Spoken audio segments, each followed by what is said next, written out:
Okay. Okay.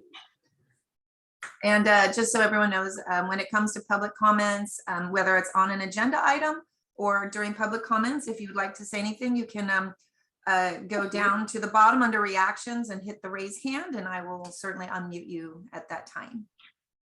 Okay, turning it over. We've recorded. Sounds good. We are now being recorded. It's July 20th, 6:02 p.m. and I am calling the Casa Conejo Municipal Advisory Council meeting to order on Zoom.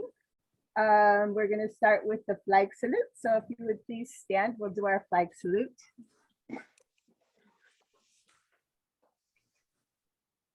I pledge allegiance to the flag of the United States of America and to the republic for which it stands, one nation, under God, indivisible, Justice for all. liberty and justice for all.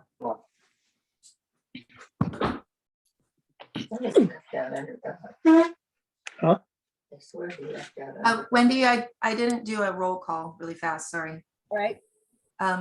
So Richard Gaz, Present. Scott Horn, Here. Catherine Hogue, Present. Vice Chair Villa, Present. and Chair Zimmerman. Here. Thank you. All right. Agenda review. Is there anything we need to juggle in order? I'm fine with the agenda as it is listed. You want, hold on, I can share that. Give me a second.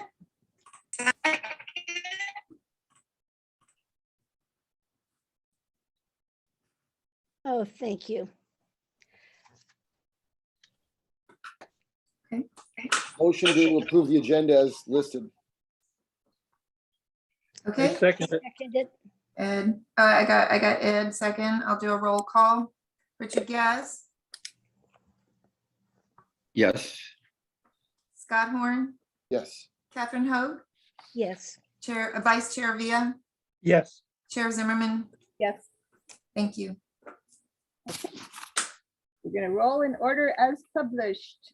Next item is the approval of the minutes from May 18th, 2022. I have no changes. Does anybody have any changes or comments from the minutes from last month, the last meeting?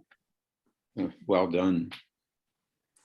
I make a motion, we approve the minutes I second it. of May 18th, 2022. That was Ed. I'll second it. Okay, thank you. I'll do a roll call. Richard Gaz, Yes. Scott Horn, Yes. Catherine Hogue, Yes. Vice Chair Villa, Yes. Chair Zimmerman. Yes, Thank you. okay. On to public safety reports. I see Mr. Ayers and Mr. I will Jones and- Ask our public safety officers to, there you are. Unmute. And And how would you like to do this, Chair Zimmerman? We have two from CHP and one from the Sheriff's Department. Let's start with the CHP and then take the Sheriff's Department. How's that? Unless somebody has to be somewhere. I just lost my video. I'm not sure what I did. Oh, we see you. I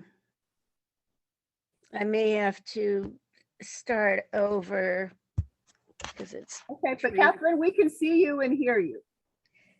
I know, but let's see. camera's working. Let's see.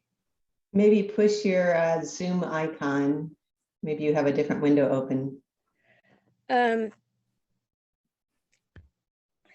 Yeah, I have the launch meet. Okay, here's the Zoom window. Oh, geez. I'm gonna start over because I don't, Okay, Okay, oh, wait. because otherwise I'd like to get moving with the reports and then you can take care of your technical difficulties and I'm sure Denise will make sure you come back in. Yeah, thank you. That's what you need to do. I've had to reboot sometimes and come back, so. Yeah. Go ahead, CHP, please. Can I get more volume? Lieutenant Hoagland, would you like to start? Sure, I'll go ahead and start. All right. This is Lieutenant Hoagland with the Conejo Scales at the top of the grade. And good evening, everyone. I do have some good news to report. We did get our new scale installed at the beginning of July. Caltrans is telling us that tomorrow is the 28 days that they needed the cement footings to be cured. And we're hoping that we get the green light tomorrow to open the scales up. So by the end of this week, or at the very latest, next week, the northbound side will have the scale lane open and we will be weighing trucks before they go down the grade. It's been a long time coming, but I'm very excited that it has finally happened. I know that I sounded like a broken record for the last however many MAC meetings I've attended, but I actually have some good news there.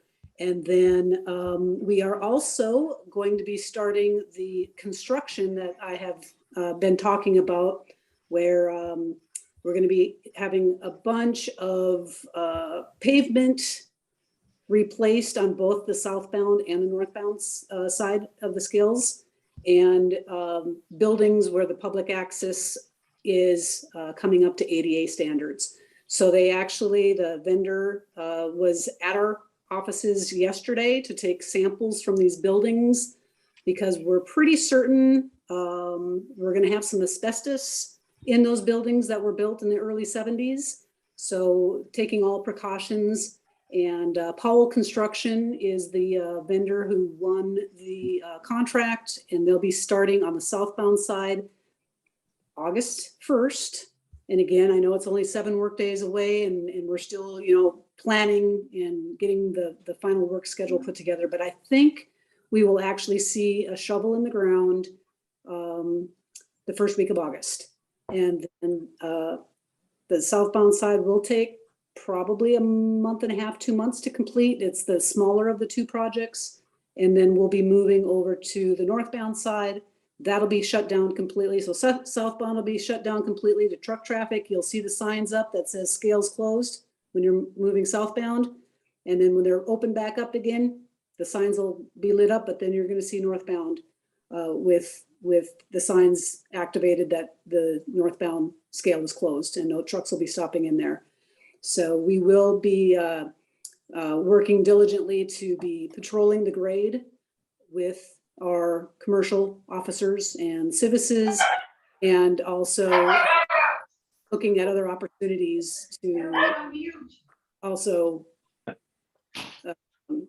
enforce and inspect big rig commercial traffic in the general area, on the freeway and out on the 118. And that's pretty much it for me right now, but some good news. Good news. Congratulations. Thank you. Anything else from CHP regarding the neighborhood? So Officer Ayers, Moore Park CHP office. So I also have a little bit of good news. It's related directly to the neighborhood. We haven't had any major incidents in the area since our last meeting, so that's awesome. We do have a couple traffic complaints that we're working. One's over on Frankie regarding some speed through the area there. And probably next week sometime, you'll see the radar trailer hit Wendy with some enforcement to start slowing traffic down again on Wendy there between Borchard and the freeway. So we'll have that implemented hopefully next week. A couple of things that we are doing locally. Right now, we are actually in the middle of a toy drive. We are partnering with Newbury Park Girls Softball and collecting toys for a Christmas in July event for the Ventura County Medical Center in Ventura, their pediatric oncology unit. You know, these kids get stuck in there, they can't leave, then they have these toys that they just play with day in and day out. So we're looking to get them some new toys, fill up their toy chest again, and hopefully put a smile on those little warriors' faces for all of the stuff that they're going through over there. So we have a pretty good start, but we can always use more toys. You can always drop off toys through the end of this week at the Moore Park CHP office, Monday through Friday, 8 to 5. And then also there's another residence on the corner of Dina and Alice that has a box out on their porch that is also collecting on behalf of Newbury Park Girls Softball. So you can drop off there. If you have any questions or concerns about that, you can always get a hold of me at the Moore Park office. Again, Officer Ayers, the PIO over there. I'll be happy to either come to you or direct you to one of the drop-off locations for that. I just think it's a really good cause.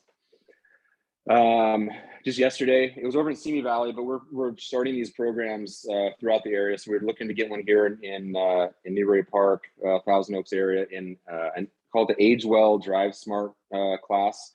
It's geared towards our older drivers and helping them drive safer longer, keep them on the road in a safe capacity. So it's about an hour and a half, 2-hour class, but I think we can all agree that there's certain things in life that we get good reminders of. And I think driving is one of those things where we start, at 15, 16 years old, and there's a lot of things that we can just get reminded of that help us become safer drivers. So that should be coming pretty quickly here to this area. Just keep an eye out on our social media. We're trying to get it into the Acorn also as an advertisement. So one of the last things, this year we're going to be over in Simi Valley for the National Night Out, which is August 2nd, partnering with Simi Police Department. But we are looking in the future here to be over here with Ventura County Sheriff and partnering with Ventura County Fire for next year's National Night Out. So if you have any ideas on something like that, we would love to hear or have an invite of if you have of a location or something like that. We could definitely do that for next year over here. Just looking forward. We, as a highway patrol, are in the middle of actually, it's really in the beginning stages still, but we are in a huge recruitment push right now also.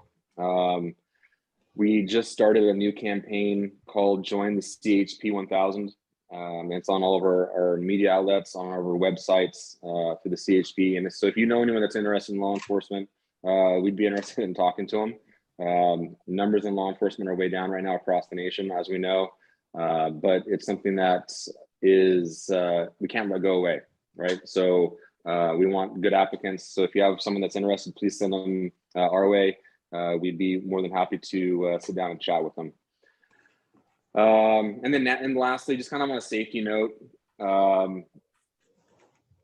I think we can all agree that over the course of this COVID pandemic, I think we can agree that people have kind of lost their minds in more ways than one, just from in a lot of different aspects.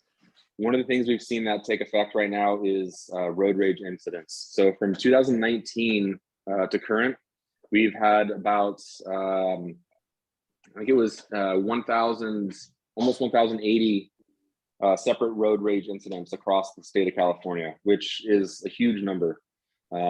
We've seen the biggest increase between 2019, from 2000 to 2021, but those numbers are still kind of climbing right now. So what we're asking is, if you see something, drivers doing things silly, engaging with each other, if you could give us a call safely, you can call 911. It's okay.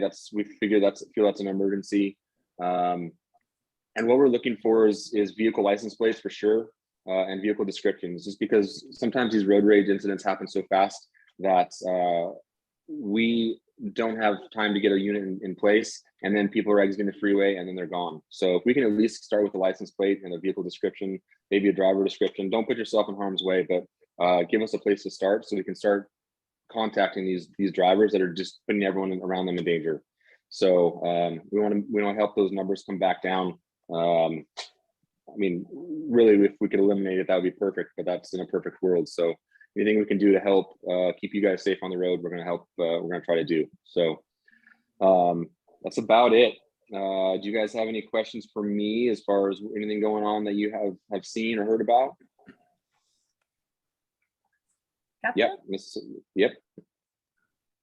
Yes. Officer Ryan? Would it be possible to maybe do some PSAs or some other publicity to make people aware that we've all gotten kind of crazy from COVID, and we've been seeing things happening that normally adults wouldn't do. Right. Because I've seen the crazy drivers out there too, and I sincerely think it's just because of all the restrictions we had during COVID. People are angry, and it's coming out now. So yeah, absolutely.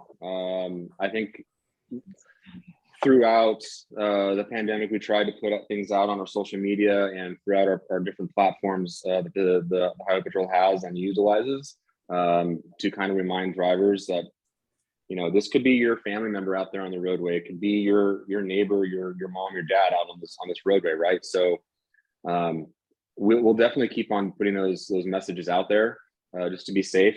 And I think more importantly, if there's anything that we can do as drivers ourselves, being cognizant and not engaging in that behavior. If someone's around you doing that, like I said, notify us and, you know, just get away from that person. Slow down, move over, whatever the case may be, and let us try to find that person. But just don't engage. That's how things escalate. So we'll definitely be putting that more of those out coming up here pretty quick. It's one of those messages that you have to be a little bit delicate with, and you can't overuse because it becomes falling on a deaf ear because everyone sees it, everyone knows it. So we want to find the right venue and the right location and time to do that, and we're going to continue to do that. So yeah, absolutely. I don't know, Supervisor Parks, is this maybe something we could do as a Casa Conejo event? Or bring into an existing event that's planned? Yeah, and we're going to have a discussion a little later on just an event, so we'll talk. Okay, great. Scott had his hand up, and then after Scott, Mr. Cooley. Hi, Officer Sean. Hey, how are you, Scott?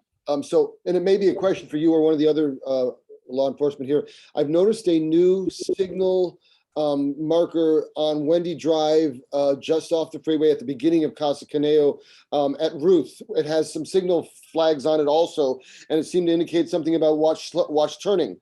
And it seems to be in both directions now. And I'm can enlighten me what that sign represents and how what's going on there?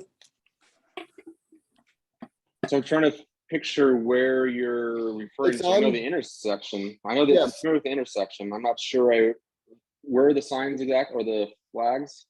Before the intersection on the right-hand side, they're attached to another, there's a sign and it says Like a turning, board?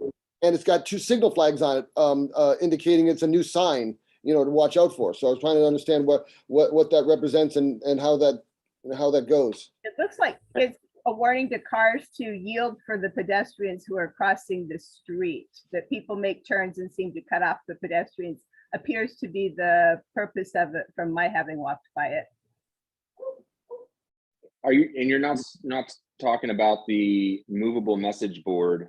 No, that the city it's put a out, new right? permanent sign. It's a new permanent sign that, as I say, is on the way on Wendy just before Ruth, about turning. And as I said, there's actually red flags that are flying, which indicates it's a brand new sign.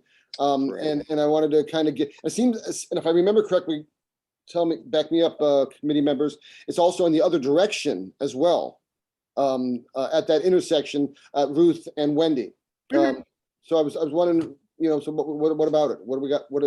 I've seen prompted that? Got put there. I think the school probably requested it or somebody did, because it reminds cars that pedestrians have right of way, so that they should not be making their turns when pedestrians are crossing in those crosswalks, is what seems to be to remind people not to just, you know, cut people off who are crossing the streets and walking the area. That's the way the sign reads to me anyway, because I've definitely seen it and walked through that area. And yeah, you have to watch out for the cars. So I think it's a good thing. I'm not sure who requested it to get there. I'm not quite sure how that was lobbied for, because I know it wasn't through us, but I think it's a good idea. Well, if we're going to speculate, I'll tell you what I thought it had to do with, and it's different than what you're suggesting, Wendy. It seemed to me that as the cars were going down Wendy and turning right onto Ruth, other cars behind them would go into the center divider in order to not slow down because that person was turning right, and kind of then get back into the flow of traffic. And I think they was trying to warn them not to do that. But once again, we're both speculating. So let's find a real answer. Okay, I haven't seen that happen, so your experience is different than mine.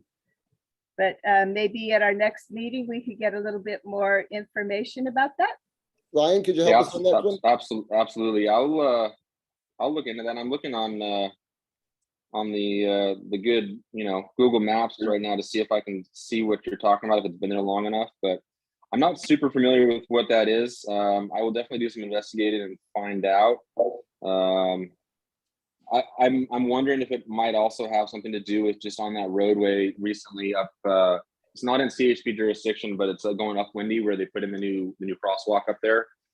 If it may have something to do with that and the traffic just moving forward on Wendy, just reminding them that there are multiple crosswalks along Wendy there. I'll definitely look into that and I'll get you an answer though. Okay, great. Thank you. Mr. Cooley, did you have a question? Denise is going to have to unmute you, I believe. Yeah, there I am. Hi. This is actually a kind of a general question for the law enforcement agencies. I regularly or routinely receive posts from various fire departments on Facebook throughout California and the Southwest. And whenever they're recruiting, I always share it with all of my Facebook buddies, in case they have children, grandchildren, or whatever, who may be looking for that kind of a career. Is that on your websites?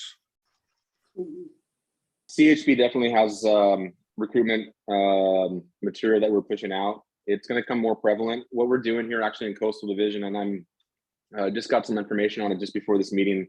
Statewide, like I said, we're doing this recruitment push, and most other divisions, there's divisions throughout the state of California. Coastal Division, which we're in here, is actually gone to monthly testing. So a lot of the other divisions, it's maybe 6-8 weeks between tests. So we're cutting that time in half for the applicants, and we've had a good result with that. And we're going to push that out. So coming up here pretty quick, if you follow our Instagram and Facebook pages, it'll come out on both of that through CHP Moore Park. And we'll just each month we'll be posting the testing dates for that recruitment. Well, I will check it out, and if you don't, please don't deny me. I would like to join your Facebook page. Oh, I would love to have you, Steve. Okay. Thank you very much. Thank you, Officer Ayers. I'm going to go on to Senior Deputy Jones from the Sheriff's Department, please. Yeah, to answer Steve's question, it is on our Facebook, our Instagram, and everything. VCSO.org is our website as well, and we are heavily recruiting as well. Again, just like Officer Ayers said, numbers are down everywhere, and we're trying to get good people, and we like local people because they have roots in the community. And we found that people who have roots in the community tend to take better care of the community as well. So thank you. That was a great question. Also, some good news. I only have one incident to report over the last 2 months. Unfortunately, it was somebody who had their car vandalized by somebody who thought it would be cool to go and shoot a pellet gun at their car. But I think it was targeted because it was only one car in the middle of a street and there were no other cars hit up and down. And I've been doing this for a little bit of time now. I've been almost 24 years, and given the age and how hostile this person was towards me when I called them, that's one of the reasons I believe this was a targeted event. So that's good. And just like Officer Ayers said, we've seen a decrease in the traffic incidents, but I've also asked my guys that work there to step it up, and they've been really hitting Wendy a little bit further up in the city. They've been hitting it really hard up by Wendy and Kimber and up by Hollowell and all the way up the hill there. And our sites have gone way up, and our speeding accidents and things like that down at Wendy and Borchard have gone way down. So it's definitely working. And luckily, that's all that I have to report for you guys. Okay, thank you. Going to close out our law enforcement. Thank you all for your reports and keeping us informed. Our next topic is Patrick, Supervisor Parks, and then after Supervisor Parks, we will have Patrick Maynard from Emergency Services. Supervisor Parks, please. Hi, thank you. And I just want to thank our law enforcement representatives and Officer Ayers, his work to see that we can get donations to our children's oncology or pediatric oncology at Ventura County Medical Center is just an example of the, total dedication they have to assisting the public. So I wanted to call out and thank our officers, and so many of our public servants go above and beyond and doing things on their own time and being able to volunteer, and what a worthy cause. So thank you for that. Since our last meeting, our community of Ventura Park had a great meeting of probably maybe 70 people or so, 50 people at the Stagecoach Inn Museum for their Ventura Park Fire Safe Council. And we're looking at measures up there to make it more fire safe, including not having people park their cars on the street during red flag days. Those are the days when fire is most likely to occur. And so it was great to see the community out there and supportive, and we'll look at seeing if we can get that in place soon. It's because they have those narrow streets up there and the windy streets, it makes it difficult for people to both evacuate at the same time that fire trucks need to get in. Two cars right now can't hardly pass each other on some of those roads, and add a parked car along them, it just makes it impossible. So I'm glad to see movement in that area and appreciate my staff's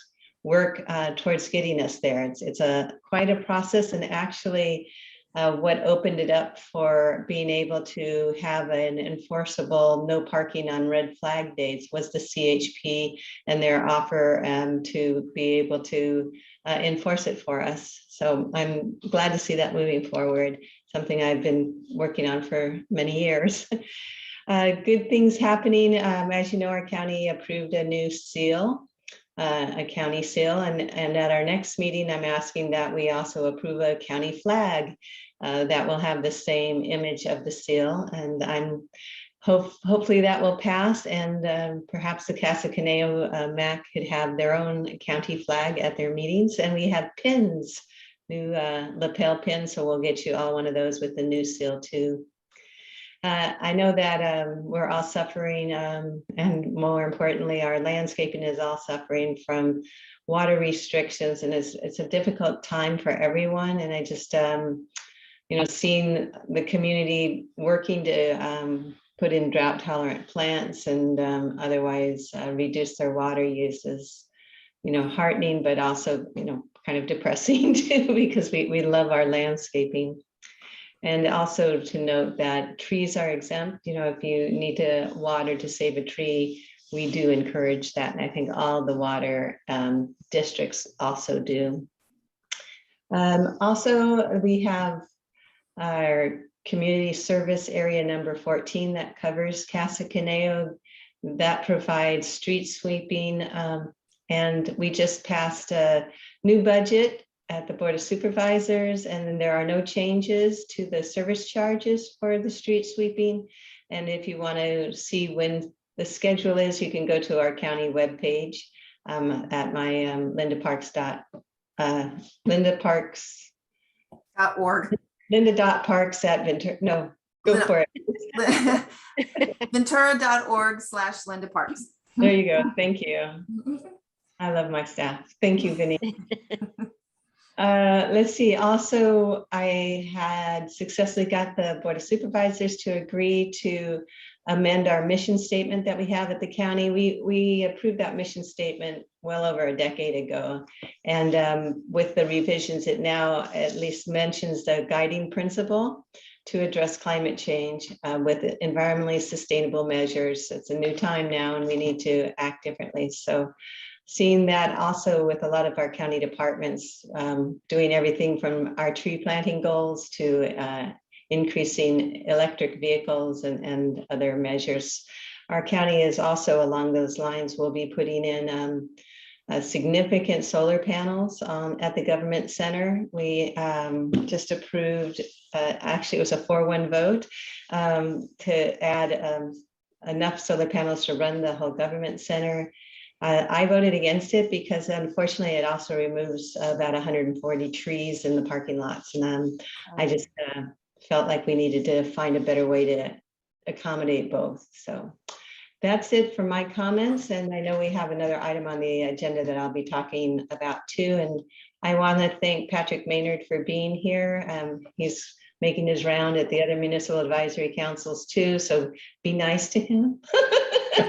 Be easy on the guy. No, he's been wonderful for our operating services. So thank you very much. Council, any questions for Supervisor Parks? Oh, I don't yes. know if she wanted to mention anything about the channel walk that we did. I just had a comment.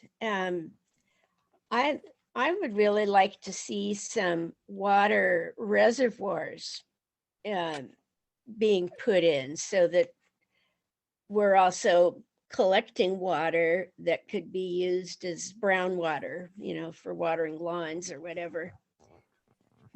Yeah, that definitely needs to happen. And both the reclaiming of some of the aquifer water, the cleaning it and using it again, that's an important feature, as well as when we have rain, stormwater capture.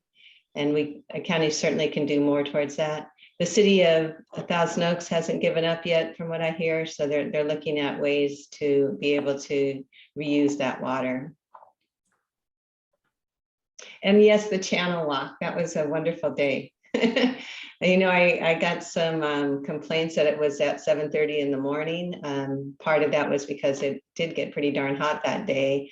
And I wanted to be able to encourage parents and kids before they go to school, if they could stop on by. But I was really happy to see the turnout and glad to see all of those of you who made it. And we had Growing Works came and sold some plants there and other material. I got a great book.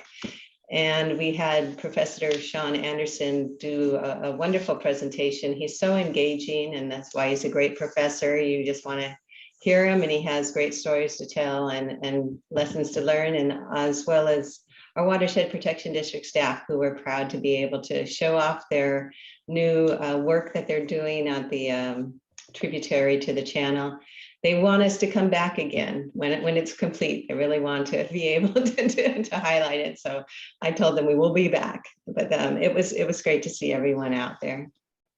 Yeah, I thought we haven't had a meeting since then. Yeah, you forgot. Well, we also had, you know, the general manager of the Conejo Rec and Park District was there. The Acorn reporter was there. We had the city council member, a planning, Claudia Bill de la Pena, and a planning commissioner, 2 planning commissioners. So it was nice to see folks also who are interested in opening it for cycling were also there in force. So it's nice to see the renewed interest in it, and hopefully it will go somewhere. And again, we'll have some more of that discussion later on in the meeting too. Okay, then I will save some of my comments for the later discussion, but I'm really glad that we had it. I found it very informative. So next subject is Mr. Maynard, Office of Emergency Services regarding disaster preparedness. All right, well, good evening. Thanks, Chair Zimmerman, members of the MAC, Supervisor parks and residents of Ventura County. As was mentioned, my name is Patrick Maynard. I'm the director of the Ventura County Sheriff Office of Emergency Services. I'm going to start out by saying thanks for the opportunity to speak before you tonight. The beginning of fire season, as we're well into it actually, but at the beginning of fire season, I try to make my rounds and give somewhat of a seasonal preparedness update as it relates to disaster preparedness items in Ventura County. So I've put together a few slides here tonight to share with you, but I'm happy to answer any questions related to any kind of disaster preparedness or response topics you may have at the conclusion of the presentation. And just for you, Chair Zimmerman, I'll try to keep it short and sweet. I know it's warm. So with that, we'll jump right into it. One of the first things I want to cover for the group is just the status of our fire fuels across our county. As Supervisor Parks noted, we are experiencing a drought. We're all well aware of that. This chart here represents the fuel moistures across our county as they're sampled. And if you look to the brown line, I know it's probably a little bit difficult to see. The brown line represents the Thousand Oaks area. So the green line, the darker green line represents our average, our yearly average. And as you can see, we're below average for the year. That red line at the 60% mark does represent a critical level. So we have not reached critical levels quite yet. But I will almost promise you that within a month or so, we will be at that critical level. What does that mean for us? That means that the potential for rapid rates of spread when it comes to new wildfires is very high. Right now, if a fire were to start, although it's hot out there, we typically haven't really been seeing a lot of wind. With fuel moisture still at a decent level, that gives the fire crews a better opportunity to actually stop those fires before they become large. As those fuels start to dry out, however, we see the ability of our fire personnel start to diminish when it comes to stopping those fires from becoming large. So just wanted to really update you on that. You may be wondering with the drought, why our fuel moisture levels are still elevated. And if you think back to the rain that we received last year, we actually did receive some rain. These rainfall totals are actually from the city of Ventura, but the rest of Ventura County looks very similar. So back in 21-22, we actually received just shy of 11 inches of rain. If you go back 1 year from that, though, we were very, very low seasonally at 3.44 inches here in the city of Ventura. So that is one of the big causes of the drought that we're experiencing now. As you can imagine, it takes a lot of rain to really move the needle and make things better. And that 11 or so inches that we received this last season just wasn't enough. It is enough to keep us out of the critical level for a little while longer, but as always, we expect as those hot temperatures continue that we're seeing right now, and eventually those Santa Ana winds pick up, we highly anticipate those fuel moistures dropping back into critical levels. One of the questions I get asked a lot when it comes to emergency preparedness is, where do we anticipate increased fire danger? We know we're susceptible to fire everywhere in Ventura County. We've seen that time and time again. But interestingly enough, fire history does repeat itself. So this map that I have up on the screen right now represents all of our fires from the year 2010 to present, and fires that were over 2,000 acres in size. So you can see, of course, the big green monster up at the top. That was the Thomas fire back in 2017, and a few of the other fires that we've had. Interestingly enough, like I said, history does repeat itself. So if I roll back the time just a few years, you see a rather several additional fire perimeters drop in. One of the big areas that we haven't had a fire of significance in quite some time is out in Simi Valley. Parts of the Woolsey fire obviously burned through there, but more so on the southern side of Simi Valley. And the northern portion between Piru, Moore Park, Fillmore, that area has been untouched. So when it comes to trying to forecast where we could potentially see some issues this fire season, definitely, keeping an eye on things countywide, but the areas north of Simi Valley, the last time we really saw a fire out there was almost 20 years ago, which means those fuels have aged. They're not the oldest fuels in the county, but they are aging, which makes them more susceptible. Also north of Fillmore in the Piru area, it's been quite some time since we've had a significant fire out there. Some of those areas have experienced small fires, but not fires of significance. So we've got some fuels in that area that are upwards of 25 years old. Wildwood area, Santa Rosa Valley, again, that's been some time since it's burned through there. Then, of course, much of the Los Padres National Forest. Well, those areas are unpopulated. Fire spread from those areas as a point of origin could potentially pose danger to residents in Ojai or anywhere else that bumps up against the Los Padres National Forest. All that being said, all of our other fuel beds, regardless of their age, will be susceptible to fire and rapid rates of spread as those fuel moistures continue to diminish through fire season. So like I mentioned earlier, we anticipate end of August, early September, we will be at that critical level, and that will continue to diminish through fire season, depending on the weather that we ultimately experience. Couple other things I wanted to cover for you tonight. You may or may not have heard, we've changed the terminology that we use as it relates to evacuations. There's an effort, or there was an effort a couple of years ago that's kind of fell into all the pandemic chaos. So a lot of people don't know about it. That's why I like to cover it. We work to standardize our language that we use as it relates to evacuations with the language that's used now throughout the state. So what used to be a mandatory evacuation, we now refer to as an evacuation order. If you hear the words evacuation order, that means conditions exist that seriously imperil or endanger lives. In other words, get out. The danger is now, and you don't have time to wait. That's not a warning. That is an order. We want people to leave their homes immediately. Evacuation warnings, or what used to be called a voluntary evacuation, they're issued in advance of an evacuation order. Typically, the threat to lives is not yet imminent. However, rapidly changing conditions can ensue, and the possibility for an evacuation order needing to be issued could pop up rather quickly. So residents with any type of disability, access, or functional need should definitely heed that warning early and think about physically evacuating from their homes during an evacuation warning. Please don't wait. Also, if you have any type of animals, livestock, things like that, that take longer to evacuate, don't wait until that evacuation order. Please evacuate when you hear an evacuation warning has been issued for your area. Lastly, we still use the term shelter in place. That term is used when conditions outside your home or in your neighborhood may exist that could endanger lives if you left your home. Often we use those terms to describe the action we want you to take when there's some type of hazmat incident, perhaps a plume of some type of toxic chemical that may be impacting your neighborhood. We'll use the word shelter in place as well as some other instructions. So that's just a quick update on some of the language that we use as it relates to evacuations. And I'll close that piece by really just telling you that we hate doing evacuations. It's a big part of our job, but we really dislike doing evacuations because we recognize how much of a challenge it poses for so many of our residents. We don't like doing it. We take it very seriously. So with that said, please understand that when we choose to issue an evacuation order, it's a collective decision that's made between both the sheriff's office, the Ventura County Fire Department, and any other public safety agency that may be involved in responding. It could be CHP, could be the Oxnard Fire Department, just depends on the situation. But we all work collectively to evaluate the situation and make sure that issuing that evacuation order or warning is absolutely necessary. A couple other quick things to cover. Hopefully this piece is a rerun for you, but I always have to give my shameless plug for our emergency alert system. The system's called VC Alert. It's a county-wide program that we offer here in Ventura County.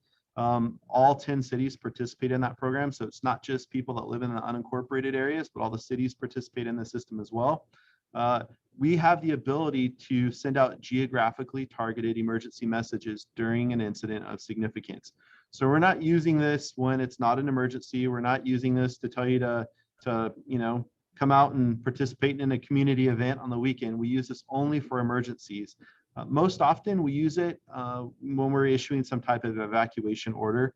You may have received it if there's a missing person or some other type of emergency situation.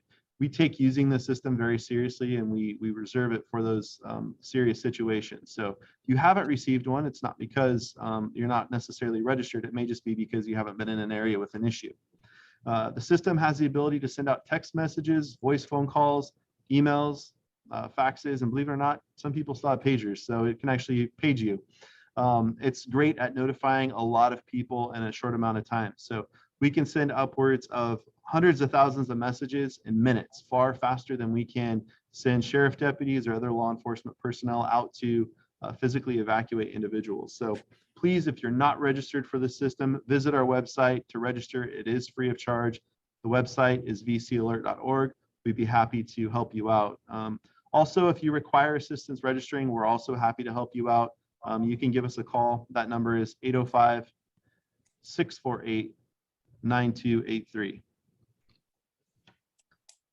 One of the big things that we like to share with people that's not so much new, but often forgotten about is our incident-specific website that we operate. This website is vcemergency.com, and we use this website to be your one-stop shop for information as it relates to any type of incident. So if we were to have any type of brush fire, any type of other significant incident, hazmat incident, we will be posting information on VC Emergency.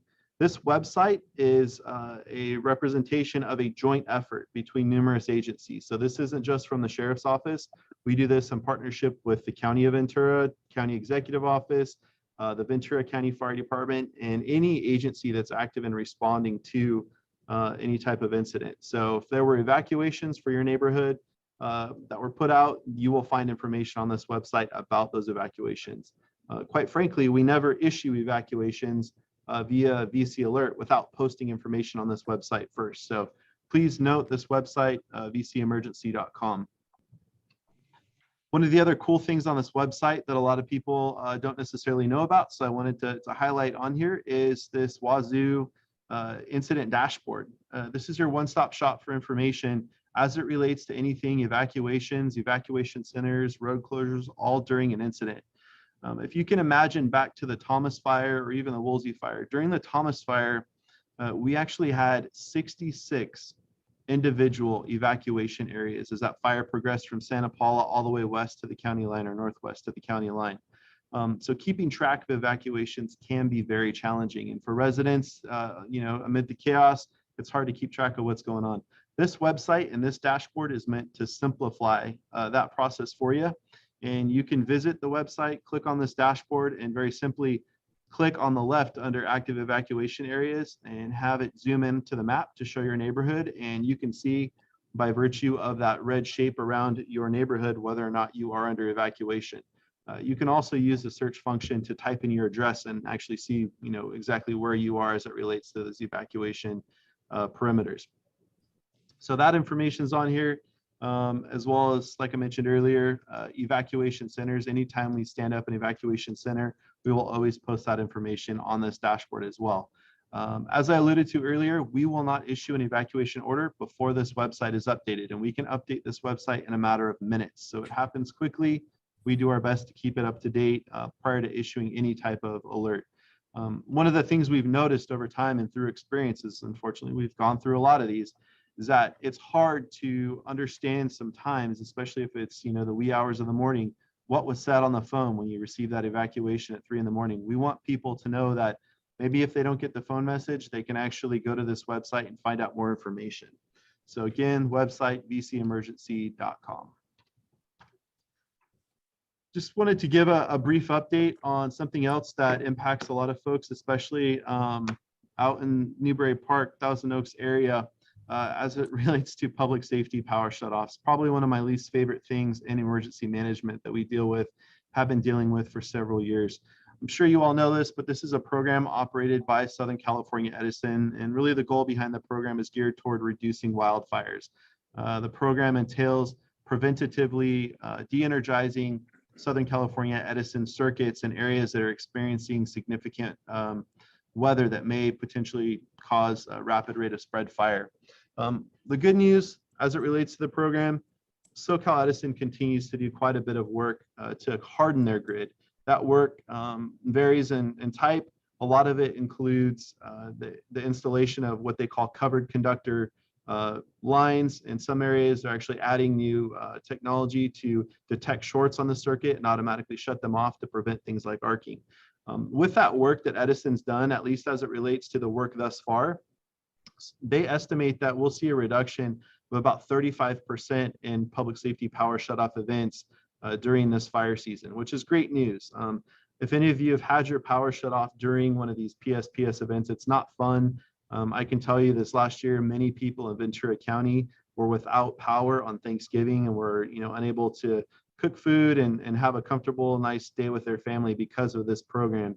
So we're excited to see that they're anticipating a 35% reduction in those PSPS events, and we continue to push hard to ensure that SoCal Edison stays focused on improving their grid and looking at alternate forms of delivering energy. If one of these PSPS events does come up, SoCal Edison is required to notify their customers of the potential shutoff. We too, at the Office of Emergency Services, regardless of where you live in Ventura County, will do our best to notify you as well using our VC alert system. We have a lot better contact information for our residents than SoCal Edison does. So we make sure as soon as we get that information, when we're within that 24-hour window of opportunity for a possible shutoff, we will send out an alert to residents advising them of the potential. That's your opportunity if you require power for some type of medical device, or if it's really hot and you just don't want to be at home sweaty and angry, to find an alternate location to go. So look forward to those. Again, one more reason to register for the VC Alert emergency notification system for those notifications. Also on our website, as it relates to PSPS, is another part of our dashboard where we have all of the public safety power shutoff information listed. I can tell you, if you've ever visited the SoCal Edison website, it's not easy to get through. There's a lot of stuff on there. We've tried to make that easy for you to understand by creating our own dashboard. Our team puts a lot of time and energy into this dashboard. This dashboard will list all circuits that are being monitored for potential shutoff and circuits that have been actively shut off. So if you go to vcemergency.com and you click on this dashboard, you can see, as an example, on this out in Fillmore, where the circuit in blue is being monitored for potential shutoff and the circuit in red has actually been shut off. And we kind of give a sum of the total circuits down below. So again, this is another resource on vcemergency.com that we want to make available for you all. Something that a lot of folks don't know about, Southern California Edison offers a battery backup program for certain customers that qualify, specifically customers that have some type of medical need for power. So if you have some type of device that requires electricity, maybe a CPAP, perhaps a ventilator or an oxygenator, all of those devices qualify as devices that are obviously needed. And Edison will provide a free portable backup battery and a solar panel that you can use to power those devices. Residents can enroll online. I will provide this PowerPoint to the team so everyone has the link. It was a really long link. I didn't want to post 3 lines of text there for you, but the information is available on sce.com. It's a pretty nice battery backup and solar panel that they're willing to provide to qualifying residents free of charge. And if you have any type of medical device, I would highly encourage you to take advantage of that program. We estimate in Ventura County, just shy of 700 of our residents have actually taken advantage of this program, but we believe there are well over 2,000 residents that actually use these types of medical devices that would qualify. So I like to spread the word on this program. Please check it out. Let your friends and family know if you know they actually use some type of medical device. Another new program that we've launched in Ventura County, kind of an interesting one, is something called our Agriculture Pass program. In the event of a prolonged closure of an area due to an evacuation, agriculture operators can actually apply for a pass that will allow them access into a closed area when appropriate. So it doesn't allow them uninhibited access, but it does allow them access into an area when appropriate. There's 2 types of passes that we issue. One's a pre-incident pass where they can actually apply in advance. They can apply in advance and prove that they actually own or operate some type of agricultural operation in Ventura County. They demonstrate the need as to why they need access. We make sure that they're legit and we provide them a pass. We also offer a one-time pass when qualifying individuals need access during an incident. They may or may not have known about this program or taken advantage of it. The goals of the program are really simple: to care or evacuate livestock, to feed, water, provide medical treatment for any kind of livestock, to perform critical irrigation during a prolonged closure of an area, of course, to access property, to repair certain irrigation equipment, and that's really about it. The purpose of the program does not entail allowing people into their property to conduct firefighting activity, to pick up personal property, nothing like that. It's again geared towards caring for animals and turning on critical water systems that may be used to ensure we minimize things like crop damage. So it's a great program.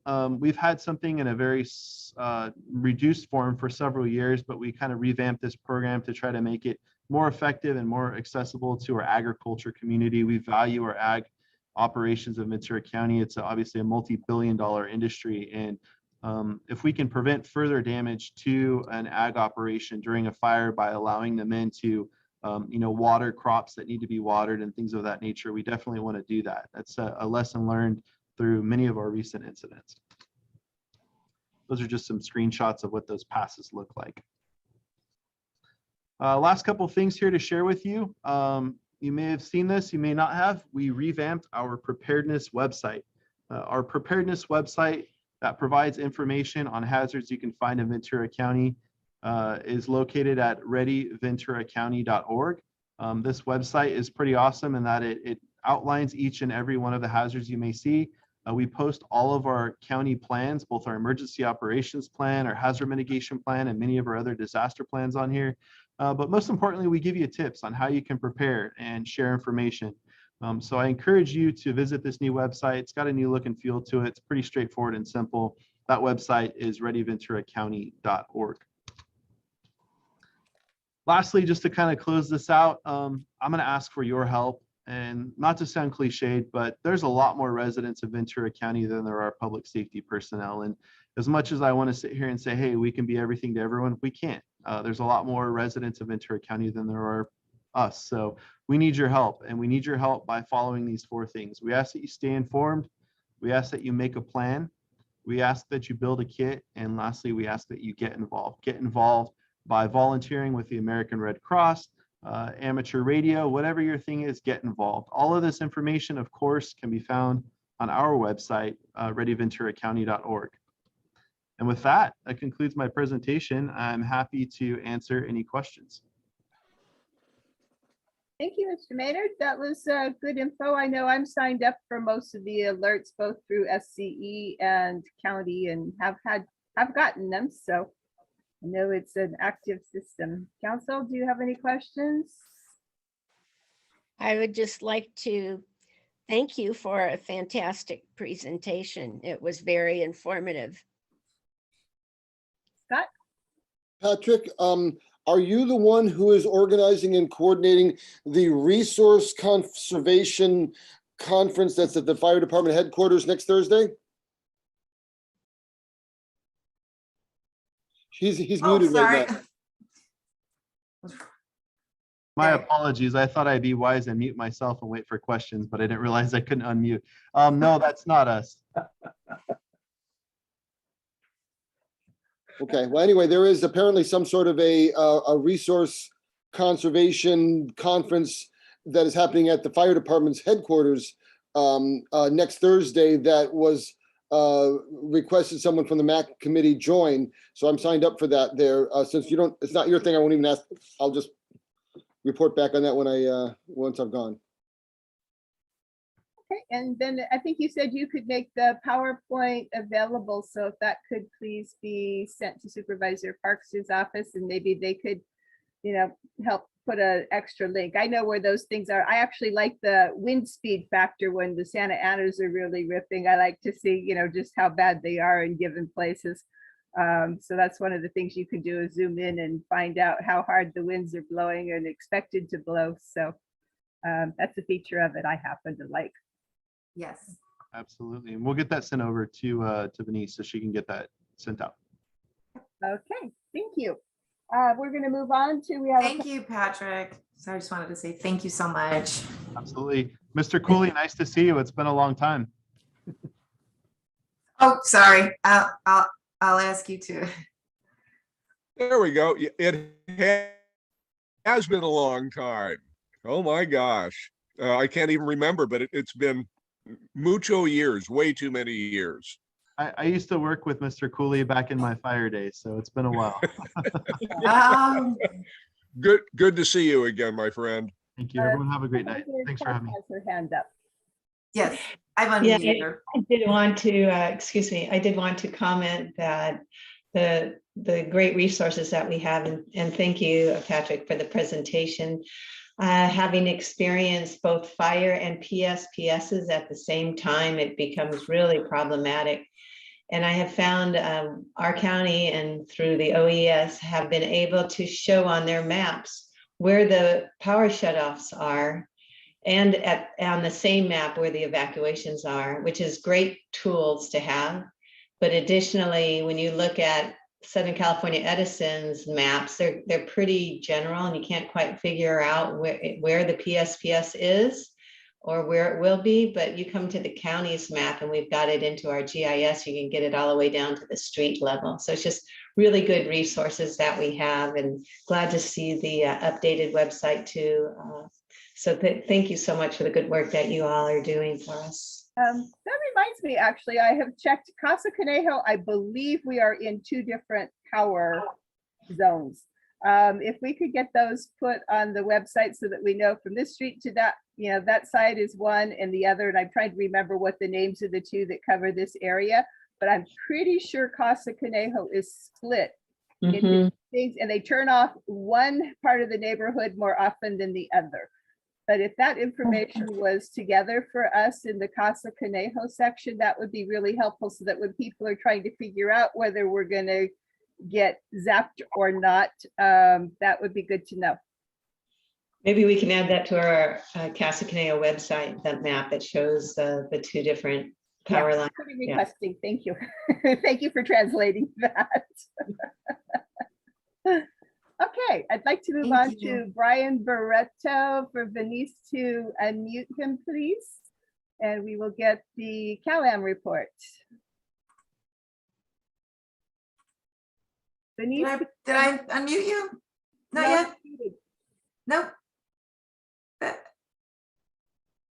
I've asked you to unmute. Mr. Barreto, can you unmute? Yeah, I've sent a request. Hello. There we go. Hi, good evening. Sorry for the technical difficulties. It's very nice to see all of you. I hope you can see my screen. Can you confirm that you can see my screen, or is it not up and running? Not yet. Not yet. You see? I see Here you, we go. but I don't have your screen share yet. Here. Okay. There we go. Here it comes. Okay. Great. Great. Well, I just want to say good evening and thank you for the opportunity to be here with you tonight. It's good to see all of you, all of the members of the MAC, and I'd like to thank Supervisor Parks for allowing me to brief you. I'm sure you've read a lot and heard a lot of stories about the drought, what's going on in the state of California, and more importantly, what's going on in Ventura County and in your community, and what's impacting you as customers, and what all of the water utilities are implementing or have implemented in. And so what I would love to do is go through just a couple of slides here with you tonight, go through the drought conditions, what rules have been in place, talk a little bit about how we got to where we're at, talk about some resources that we have, and then I'd love to entertain any questions that you have at the end of the presentation. I do have my colleague Wendy Aikman, I believe is on the call. She may be muted right now, but she is a great resource for everybody. She is our conservation representative and is our local expert that's on the ground, working with all of our customers in our service areas in Ventura County, which is called our Ventura County District. So the next, let's see, the next slide here is just sort of a refresher. This is a map that was released by the state of California. It's called the Drought Monitor. And you look, this was in February of 2022. And if you look at this map, this is a good snapshot of what the state was experiencing. And you can see that, you know, 90% of the state, or more than half the state, was in severe drought. And then at the very most northern part of the state was experiencing extreme drought. And at that time, you'll recall that the governor and the State Water Resource Control Board made an announcement to voluntarily, calling on all customers and all water utilities to voluntarily reduce their water use by about 15%. And then some things have changed since then. Metropolitan Water District has made an announcement, Calleguas has made an announcement, and then the governor has also put in more restrictive conservation measures, which I'll get to in the next couple of slides. But I thought this slide was pretty telling. It shows where we were in February. This next slide will show us, oh, wrong way, pardon me, shows us exactly where we are now. This is the latest data that was released as of Thursday, July 14th. And you can see the big disparity in the drought in the state. And just between February and July, now about 80% of the state is in extreme drought. And then the rest of the state is in severe drought. And then there's one section way up in the top northwest, which is abnormally dry. And just for reference, this area right here, I don't know if you can see my cursor, but this is the Southern California. This is the Los Angeles County, Ventura County region right here. So you can see that the majority of Ventura County, the most northern sections of Ventura County are considered an extreme drought right now that is being reported by the state. My mouse is a little sensitive, I apologize. So just a quick refresher, California American Water, we provide water to a third of the city of Thousand Oaks, half of the city of Camarillo. We have a small outlier in Oxnard, and we also provide water to unincorporated Ventura County areas. The majority of our service district is 100% purchase water, meaning that we get all of our water from Calleguas Municipal Water District, which is the wholesaler in the community. I can say that the city of Thousand Oaks, Cal Water, and the city of Camarillo, they also get their water from Calleguas as well. Calleguas gets their water from the Metropolitan Water District of Southern California. And you'll recall, you probably have read that both Metropolitan Water District, or MWD, and Calleguas made an announcement. They declared a water shortage emergency for those agencies, utilities like California American Water, that are state water dependent. And I can say that all of the water that we provide our customers in our Ventura County district does receive state water project water. All of the water comes from the San Joaquin Sacramento Delta. It comes all the way down through the channels, comes over the Grapevine, comes through the San Fernando Valley, and then it gets to MWD's reservoirs, and then their system pumps it to Calleguas, and then Calleguas pumps it to California American Water, and then we provide it to our customers. The reason being is the aquifers in the area are not healthy. They're brackish, or they've dried up, and for any and all water utilities in the community to pump water out of the ground, it's just not cost effective. And so that is why we're 100% purchase water. And so the challenge with this water shortage emergency declaration that MWD and Calleguas put into place is it really impacts us and impacts all of our customers as a whole. I will say that we've been monitoring what our customers' water usage and our system-wide water use, and I can tell you that our customers are heeding our messages.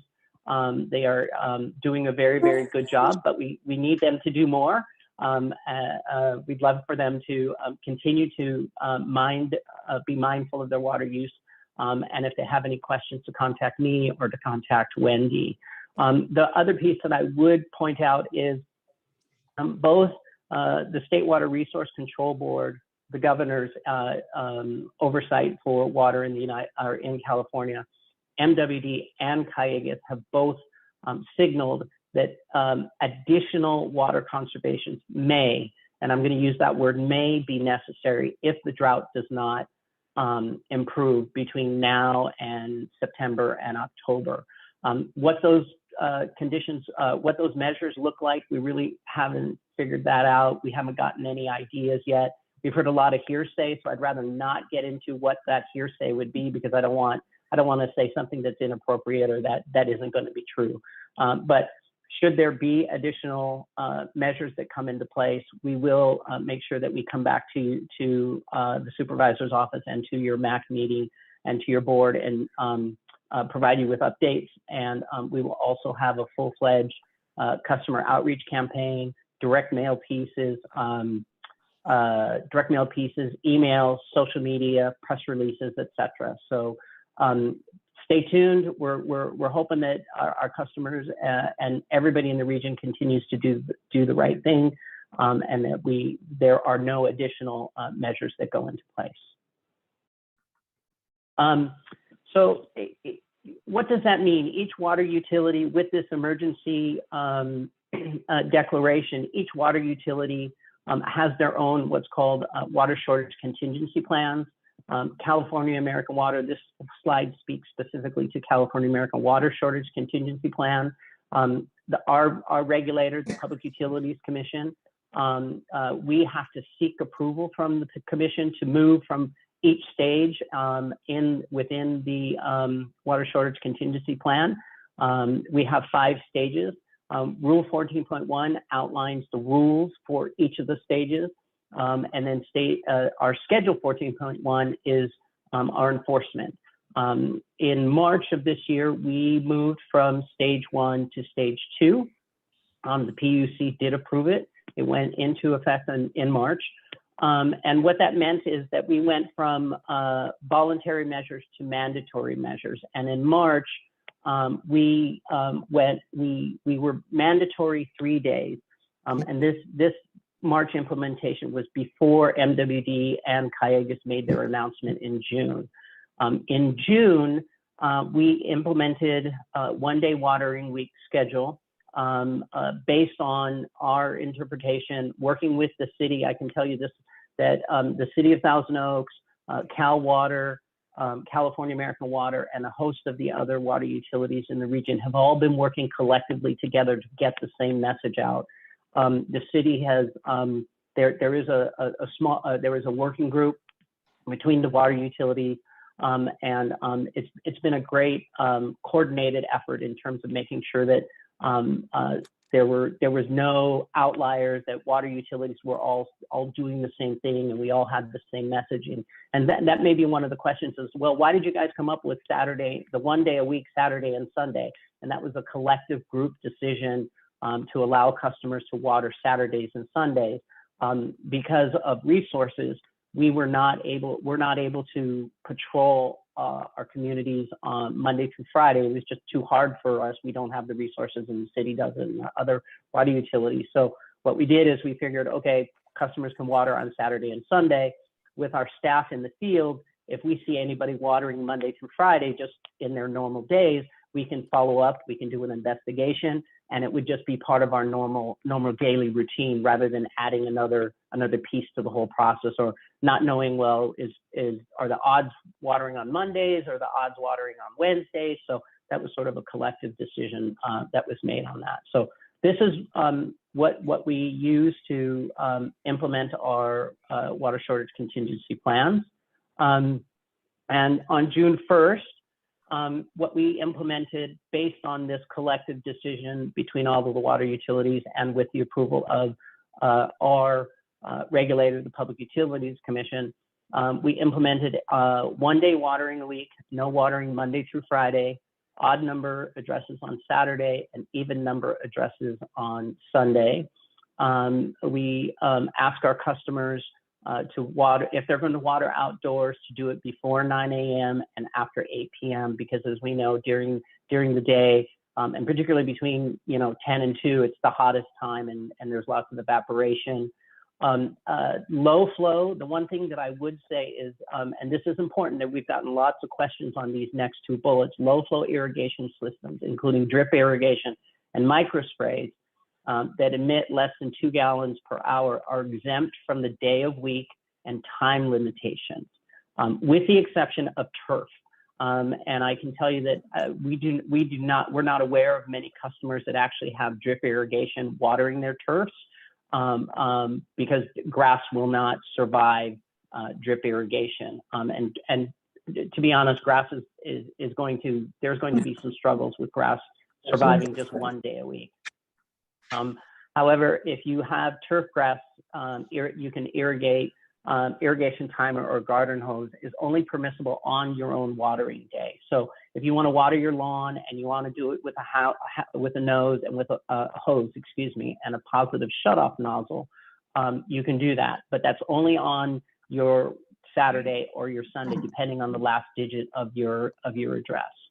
The other piece I would point out, and for some of the residents that live in the city of Thousand Oaks, the city has passed its own resolution, and they have implemented some pieces that are a little more restrictive than what we implemented with the PUC approval. So if I would encourage, and Wendy and I would encourage all of our customers to check our website and then check the city's website. The city's website is very robust. They have a lot of information.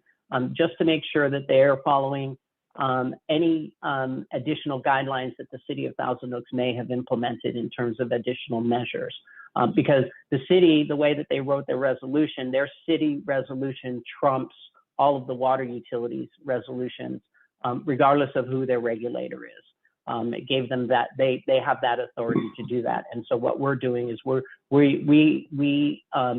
we can't implement something that has not been approved by the PUC, but what we can do is encourage our customers to follow along the City of Thousand Oaks guidelines.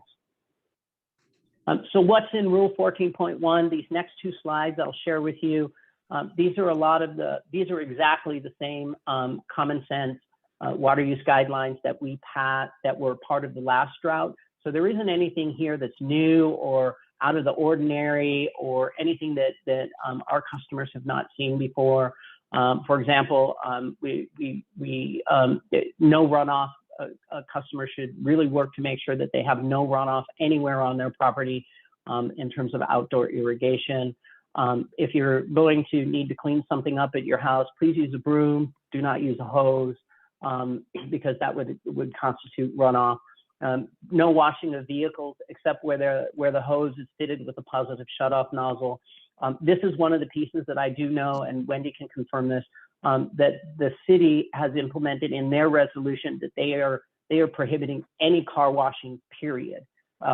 Even if you do it on your grass with a positive shutoff nozzle and use your hose. So this is one of the things that's slightly different. And like I mentioned, Wendy and I are very happy to answer any questions you have, or contact us after this and say, hey, what are the actual differences? We're happy to provide you with all of that information if you would like.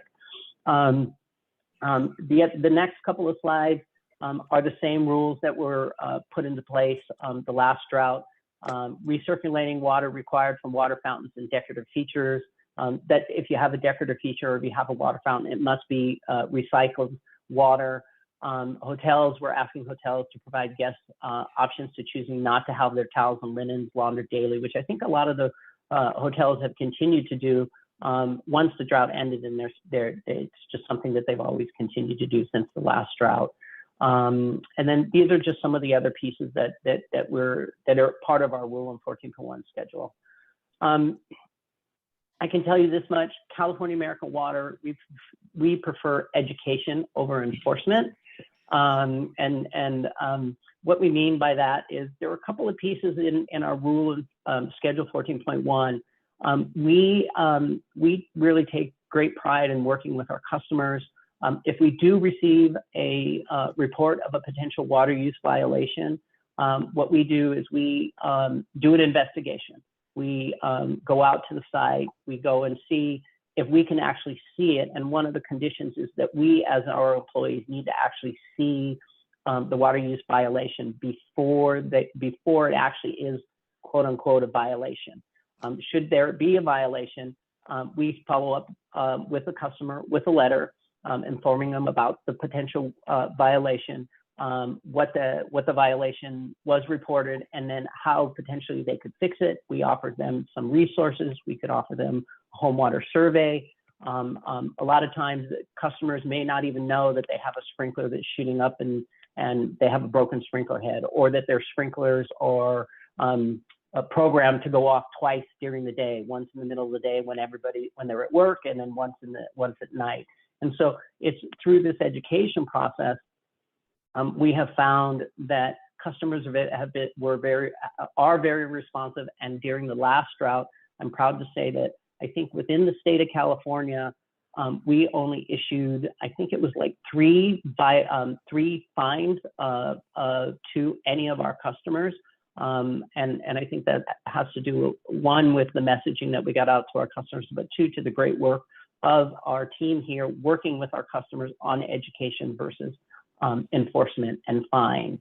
The one piece that I would say is, should we move to stage 3? Right now, as I mentioned, we're in stage 2. In stage 3, we do have the ability to implement additional surcharges onto customers' bills if, in fact, they choose to continue to potentially violate any of the water use restrictions.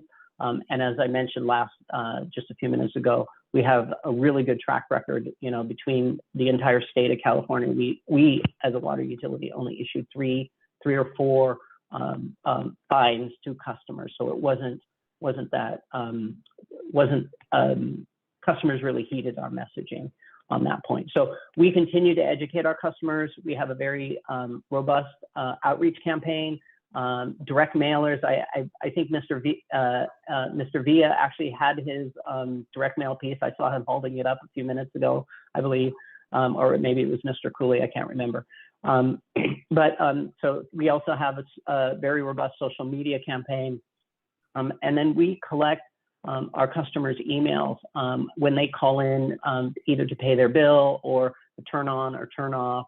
Or we've collected about, I think we're at about 65% of our customers in Southern California, where we're able to send out an email directly to our customers. We follow any direct mail piece with a mailer or with an email that is specifically directed to our customers. And then in addition, social media.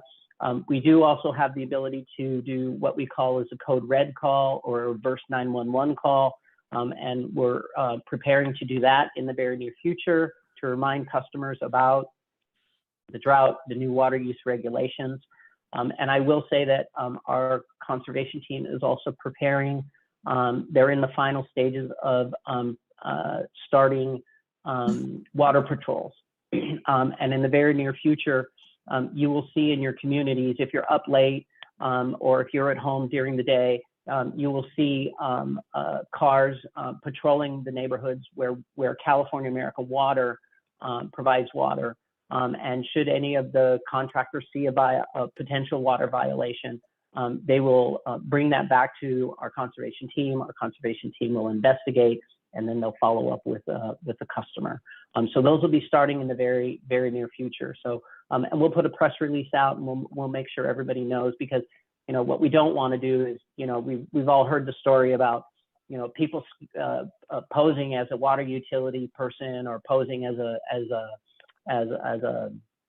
somebody from AT&T and breaking into homes, and they don't have the right company uniform, or they don't have a badge. And I can tell you that our contractors will be fully uniformed. They'll have a badge, and they'll have their cars will be branded appropriately. So stay tuned for that. And if you guys have any questions once that starts, please feel free to give us a call. Give me a call. So some of the conservation programs that we have that Wendy and her team run, we have water use, home water use surveys where you can sign up. One of our water representatives will come out to your house. They'll do an assessment of your water use in your house and externally. They'll look at all of your water features. It's about a 90-minute assessment. It's free. And it's a great resource, because what happens is that they will write a report for you, and they'll make suggestions on how to become more efficient with your water use, but without impacting your life. And I can tell you that a number of our customers that have gone through our home water use surveys, they said they've been great. They've been really informative. They learned a lot of things about, you know, their water use. And like I mentioned, they were like, well, I didn't know my sprinklers turned on at 2 o'clock in the morning and then came back on at 8 o'clock in the morning or some other time like that. We also offer free devices and fixtures, water saving fixtures to all of our customers. You can send us an email or you can call us directly to our conservation hotline, which I'll provide to you at the end. And we can either have them delivered or mailed to you. You can get toilet flappers, you can get sink aerators, low flow shower heads. You can get tablets to check your toilet to see if it's actually leaking. Wendy and her team have a great resource, a plethora of resources, free water devices for everybody. Then the other thing is we have both commercial and residential rebates that I would encourage you all to take advantage of. If you're swapping out a dishwasher or you're swapping out your clothes washer, or if you're turning out, you're replacing your irrigation system controllers, we do have rebates for all of those, and you can find all of those on our website. One of the other things that I would encourage you all to do is check our website. It's very easy. It's www.californiaamericanwater.com. On the conservation tab, there is a place where you can report potential water use violations. As I mentioned, Wendy and our conservation team will follow up on all reports and do an investigation, and then potentially follow up with the customer or the resident that potentially has that violation. And here's our contact information. As I mentioned, our website, www.californiaamwater.com. I apologize, I misspoke. It's californiaamwater.com. We do have a conservation hotline. That number is 805-454-0909. And that number is our conservation team checks all of those messages and calls that come through. They follow up on every call that comes through. So please feel free to share that number with your other members in the community. And then to report a wastewater violation, just go to our conservation tab and you'll see it's very prominent right on the front page of the conservation page. It says report water waste. You can put all the information in. I would encourage that if you are, or if any of your residents or neighbors are going to report a violation, if you could send us pictures, if you happen to be walking your dog or going on a walk with your family or your loved ones, you see a violation or you're driving by, snap a picture, upload it. It makes it much easier for us to follow up on.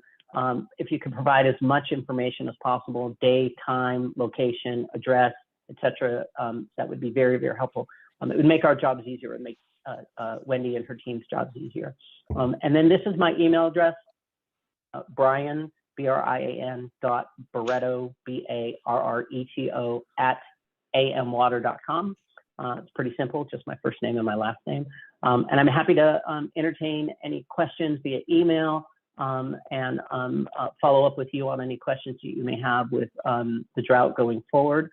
And if you have questions that I can't answer, I'm always happy to connect you with Wendy as well. So with that, that's my presentation, and I'm happy to answer any questions that you may have. Thank you, Mr. Barreto. Please, if we can go back to the regular screen so I can see everybody, see if there are questions, please. Appreciate that. Can you provide us, please, with Wendy Aikman's contact, since you mentioned her so much?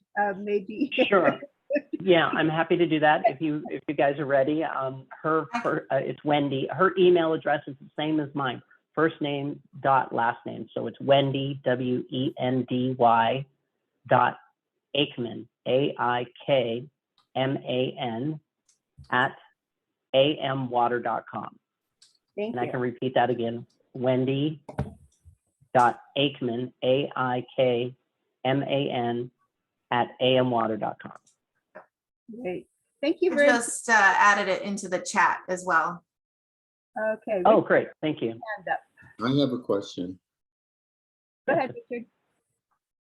Okay, my question is, Brian, What restrictions are there in place for the golf courses, which have huge lawns? So Are that's they a under- very good question. And we've got a lot of questions about the golf courses. I can tell you that golf courses that are run on recycled water are exempt from these guidelines. And I believe that the one golf course that is in the Camarillo area is exempt because they do have a recycled system that they do use. I can tell you that, for example, in our San Diego district and our Los Angeles district, there are other golf courses that do not run on a recycled system. And so they are very limited in what they can do. They do have to go out and get a exemption from their water utility or the governing body that's managing water in their community to allow them to continue. There is a clause that is in the MWD and the Callegas regulations that does say that turf that is used for recreation and golf is exempt from the water use days. So it's a little confusing. There's a lot of sort of conflicting information, but we just need to be able to share the right information with the right agencies. And I can tell you that Wendy and her team have been great. They've gone out and met with the golf course team, and they've had a briefing with them. And so I think they're doing the right thing for us. All right, thank you. Great question. Thank you.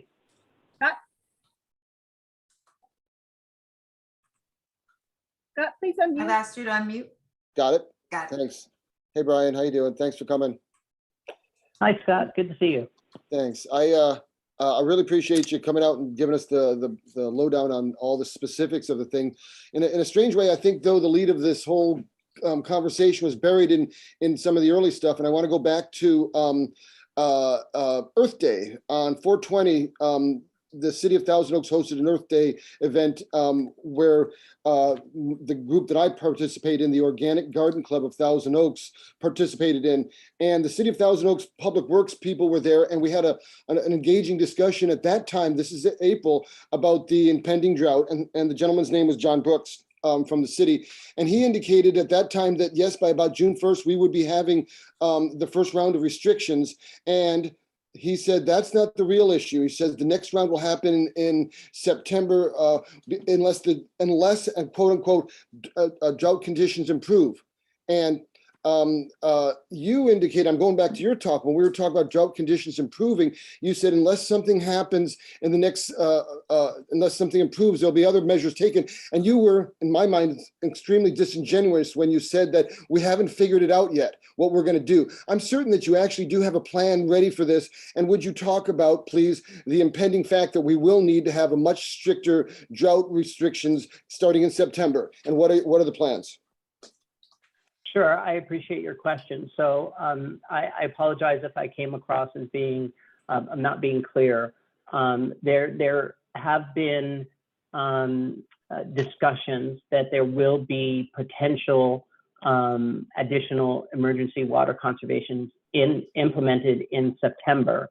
What those will be, I can only say are hearsay. And so the hearsay that I'm hearing is that it may go to 0 watering days outdoors.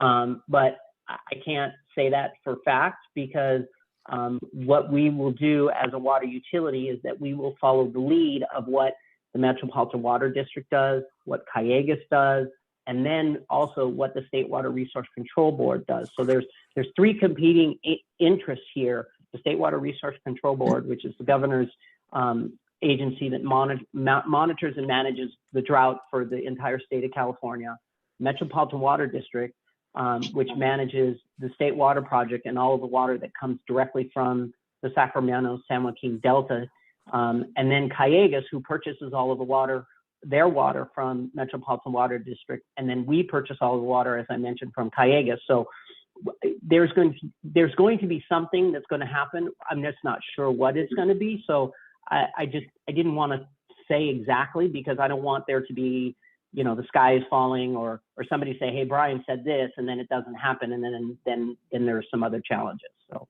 Well, maybe that's part of the problem, that we should be saying the sky is falling right now. We've seen this in the parts of LA County where they weren't able to do enough saving of water and things like this.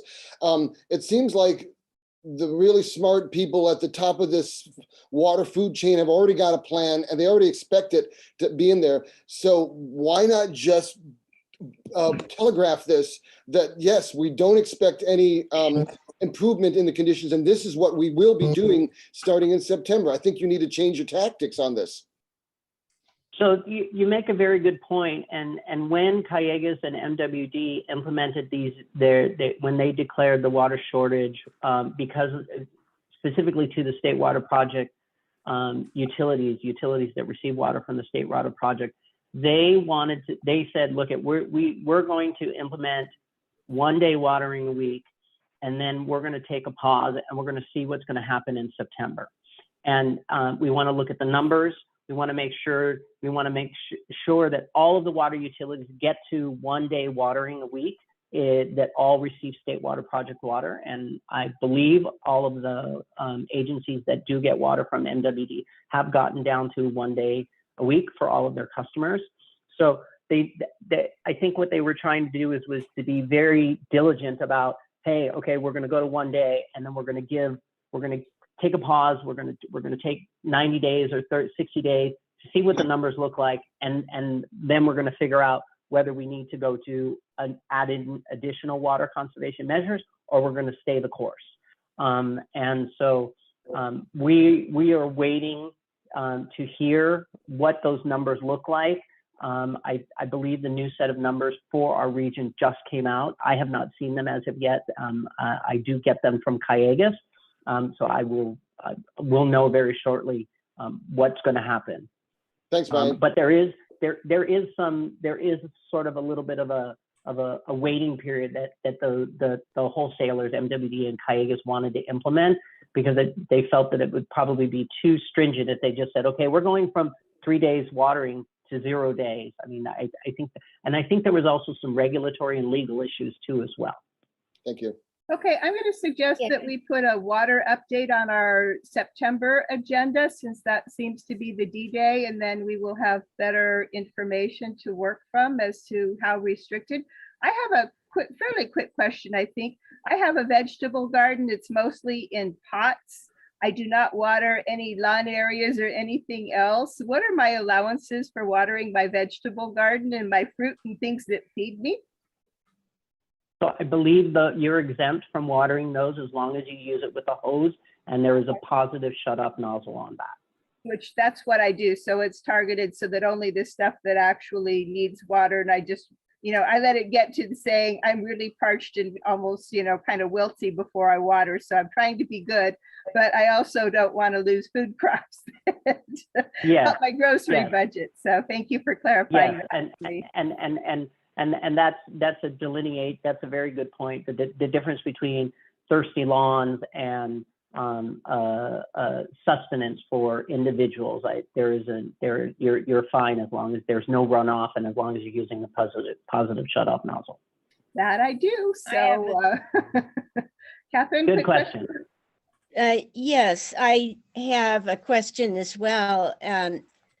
It seems rather extreme that we are already doing 1 day a week watering now, and in September we're going to go to 0. What about fire danger? If we go to 0 days a week watering, you're going to have a lot of very dry vegetation around homes, and that's a fire danger. Yeah, so one of the things, let me preface that the no watering days is hearsay at this point. Please do not, this was the challenge that I didn't want to get into. This is the discussion that is challenging for us as water utilities. So I would ask that you please not share that with anybody, that you do not talk about it, because we don't know that it's going to happen. But I will tell you that there is, Catherine, hold on 1 second. There is there are guidelines. So in the guidelines that Cayugas passed and MWD passed, the target goal is 70%, almost 80% of all residential water use is outdoor water usage, thirsty lawns that take up a lot of water. And so their goal was to limit people's ability to water lawns, which is unfortunate because a lot of people spend a lot of money on their lawns. However, there is a caveat in the regulations that allows for, as Supervisor Parks mentioned at the beginning of this meeting, there is a caveat that any trees that need to be saved and the canopy and the greenscape around trees, they are exempt and you can water those by hand to save them. But in terms of lawns, in terms of other things that are very, very thirsty that take up a lot of water, they look very dimly upon it. The state looks very, very poorly upon it, and also the wholesalers as well. And they realize that, you know, people are gonna, their people's and cities recognize that things are going to not look the way that they used to look. Well, sorry, but if you have bone dry grass all around your home and there's a fire up in the hills and sparks come flying by, guess what? Instant. Yeah, and we're you're working with at higher risk for fire. So there's got to be a better way. Yeah, Pull out I your understand grass. your point. Catherine, we're all gonna be pulling out our lawns. That's exactly what's happening. We're pulling out our lawns. We're That's going to what- revisit the issue on our September agenda. We'll Yes, have yes. We'll better move on. Let's move on. So I'd like to kind of table this. We have a lot of material yet to cover and we're already at 7:45 tonight. I was hoping for a short meeting. So I'm going to thank Mr. Barreto for his comments and Thank his you, Brian. information that if you want to get into things further, by all means, it sounds like we are welcome to call either Wendy or Brian at CalAm, and you can get into your more specific needs with CalAm is what I'm kind of going to close this out with. So I thank you for your time and for being here, and we will get more information in a couple of months. Sounds good. I look forward to seeing you all in September. Have Thank a good you. night. Brian, Take care. thank you so Thank much. you. Bye. Nice to see you. Thank you, guys. Good to see you all. Okay, I'm going to move on to item number 9, council items not on the agenda. Do you guys have any council members who have comments? Looks like Scott. Just a comment about graffiti cleanup and channel cleanup thing. There's a new porthole, or new to me, a porthole in graffiti announcing there along the. That is on the cement- agenda, the graffiti. We do have graffiti on the agenda. Yeah. Are we talking about the grit removal thing? We're talking about things that are not on our agenda, and we always have a graffiti report, which is item 11C. So this isn't covered by grit. This is another type of graffiti. Oh, okay. So the idea in the cement channel bottom of the South Branch of the Arroyo Conejo at Borchard Road and Newbury Road, adjacent to the baseball field, softball field, Borchard Park Field 1, there was graffiti in the channel. I knew it wasn't our graffiti, so I didn't call Ed. So there was a new sort of a porthole to that you had to announced that there was graffiti, and then you had to leave a website, you had to leave your email address on it as well. And then they've given me an email back saying that it was, that someone verified it and it's being looked at now. There was sort of like a procedural thing. And I didn't realize that. The last time I saw graffiti, I called Venice and said I got some information, and I sent her some pictures. So this is a new procedure, and I don't even remember exactly what it was. But the other aspect is there was an earth mover in the channel at that spot, and it scraped the slime out of the bottom of the channel and did some cleanups. So this must have been another part of channel cleanup we never even talked about as well, and it was interesting. So what do we know about this graffiti portal announcement thing that I found on the in the county here? Probably found it through CRPD or City of TO. Neither of those. It was, About county flood. it was through county flood control. Yes, it was. I think they were trying to determine that if the graffiti was actually on their property and then could deal with it, perhaps. Yes, yes. There's a reported concern, Public Works app, online app. You can report anything on there. I also know that Watershed Protection is looking at revamping their graffiti removal, all their graffiti stuff. So that might be part of it.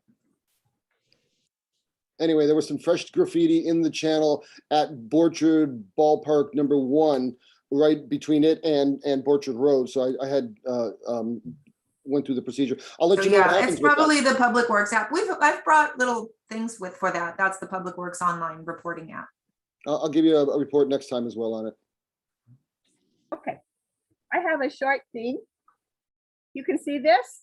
My bicycle group, which had 2 old cranks and 2 members of the Thousand Oaks Bicycle Advisory Team, I could count in both of those categories. We entered the Dos Vientos 4th of July parade, and we won first place for best group. Oh, that's what that says. It's hard to see. The nice thing was that this is the prize mug, a nice certificate, and we won $25, which paid for our pancake breakfast at the Borchard Center. So that was my excitement for 4th of July. So we were, kind of represented up there. I also told them I belonged to Casa Conejo, etc. So they were friendly and rewarded us with a nice prize. So that was a happy thing. And the breakfast at Borchard was actually quite nice. I would encourage you for your $5 breakfast. It's a nice thing to do on 4th of July. My other concern is I know that Ventura County is in the high division for COVID, and I know I've been hearing about masking coming back in LA, but as of today's email from the county that I read shortly before this meeting, I don't know whether we are going back to indoor masking or not. So that's my question. That's up to the public health director, and I haven't heard more than what you've heard. Okay, so we don't know yet, but I think we've been in the high division for at least a week, and I think it takes 2 before they implement for the state. So just thought there might be something going on. Any other council comments? If not, then I'm going to move on to item number 10, public comments not on the agenda. Denise, do you have anybody who has requested a public comment? If anyone would like to provide a public comment on an item not on the agenda, you can go down to your reactions bar at the bar at the bottom, hit the reactions and raise your hand. I'm not seeing any, but Catherine, do you have something for council comments? I've asked you to unmute.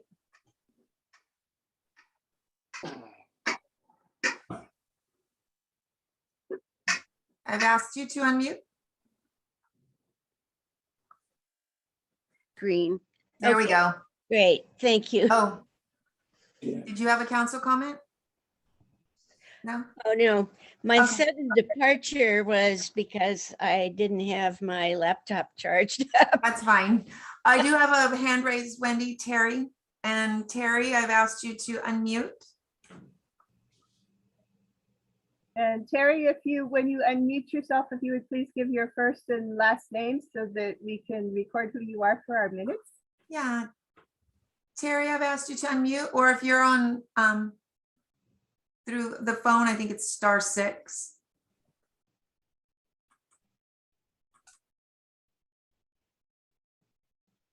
I think since she raised her hand, she's probably not on the phone, right?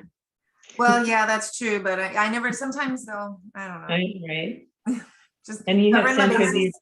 you sent her invite to unmute. Yes, I've asked to unmute. There should be a little request on your screen. It says, it shows that I've asked you to unmute.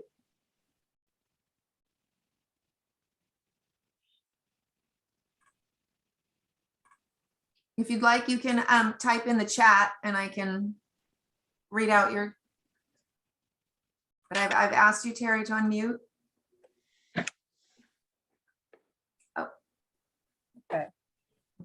I'm not seeing anything, so if the chat appears, we'll come back to it. I'm going to move on to item number 11, which is information items, which item 11A is unity in the community events. I believe that must be Supervisor Parks. Right. So a few years ago, I put together something called Unity in the Community of Oak Park. And it was in response to some anti-Semitic graffiti in that area and really kind of bubbling up throughout the county. And it turned out to be such a wonderful event. We had wonderful collaboration between the Park District, the school district, the county, the Municipal Advisory Council, and my office pretty much coordinated it. And it brought together the Interfaith Council of the Conejo Valley, as well as, in this case, we also had some children with physical challenges. And the day was spent hearing from others and also having just a nice engagements. We had the high school band playing and sharing their instruments with the kids afterwards, to show them how it was. We had some really motivational speakers and opening with the Shumash, blessing. But the whole premise was to support and show our support for victims of hate. And now seeing what we have here in the Conejo Valley with the Borchard overpass, and then just recently, one of the churches was also kind of kicked in where it had their showing a gay pride symbol. And wanting to do something again similar to that, we had this great blueprint to do something. I contacted our city, park district, school district representatives to see if they would be interested in showing some support for these people who are, the target of hate. So with that, I have a lot of positive feedback, and we put together an organizing committee. We expanded it to include those targets of hate. We have the NAACP, a group called 805 Resistance, and our county has a diversity, equity, and inclusion manager that's also participating, working with our council member, Claudia Bill de la Peña, and their city. The Conejo Rec and Park District has also given us a representative to be on our organizing committee. And the school district also joining in. So it's great to see the Interfaith Council is also jumping into CLU. So kind of putting this group together, we're right now looking for a date to do this event. And my thought was to, at first would be like some kind of display of unity and support at the Borchard overpass. But the main thing is to have this event at the park, and thinking the Borchard Park would be the best place for this. And I kind of see it as kind of like moms with strollers and signs of love. If we do something at the Borchard overpass, like before the event. And then I came up with the idea that if we're going to do that, the thought in Oak Park, what we did is we started at an elementary school and walked to the park. And that was a nice beginning to it all, as people gradually showed up from the walk, and we had everything ready for them, including slides, inflatable slides and jump houses and stuff for the kids. So the thought, instead of walking down Borchard to Borchard Park, because it's not the most scenic thing, right? It's just basically like a block wall and not particularly safe.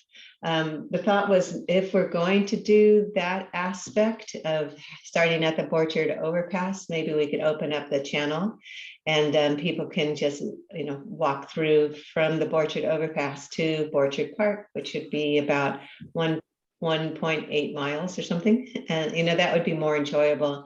It may also bring more people out, but that is to remain, that part of this is to be, remains to be determined. the main goal is to have the event at the park, and our organizing committee will be meeting again next week and pick a date. And then also determine whether we want to just do it at the park and save the logistics of all the rest or not. So that's still in the air. My office, as we did in Oak Park when we did this, we arranged food trucks. And I'm thinking in this situation, it'd be kind of neat if the food trucks had food of different cultures, because that's kind of one of the emphasis too, is to have better understanding of each other's cultures. So that might be a fun element. And the idea of food trucks is it's a lot easier to, people are hungry than trying to arrange any kind of official, food delivery. If we do food trucks, the Conejo Rec and Park District had the suggestion that the food trucks might be parked at the end of Gerald, which is where I guess an entrance to the park is, and then you don't have to park them on the park grounds. And that was an interesting idea. And then that reminded me that one of our MAC members lives over there, and that maybe if they're supportive, that might be something they can assist us with in this event. And then also to see if the Municipal Advisory Council would be interested in taking on some responsibilities or roles. Right now, I've put together a list of probably a dozen different items that people are responsible for, or could be responsible for. For example, when we did the event in Oak Park, you know what? It would have been nice. You know what I'm going to do is send over to Denise an image so you can see what it looked like. If you'll excuse me for a second here, I can pull it up.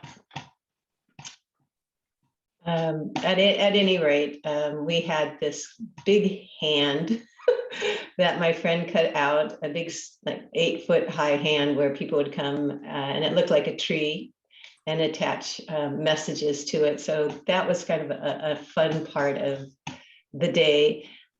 We had the libraries doing story hours, telling, reading stories and showing books and such, again, with the theme of the cultural themes that at that time that we were doing. So there's a lot of potential here that I can see. And just like the name of the event, Unity in the Community, it is bringing in, people from different walks, but also with the, the connections of relationships that you get when you're working with other people, which is kind of like a side effect, a side benefit, I would call it, of being able to, work on this project together. So I wanted to bring it to your attention. It's certainly in your area, the idea of connecting it with a school, the school district being on board with this. Maybe we can get the high school band from Newberry Park High School, for example. We had high school choir, even their drama department did something. And then also having some entertainment from the various cultures too, but also not just all games and fun, but also explaining the impacts of racism on, and how that can affect people and ways that we can, have a better understanding of it and avoid those type of things in the future.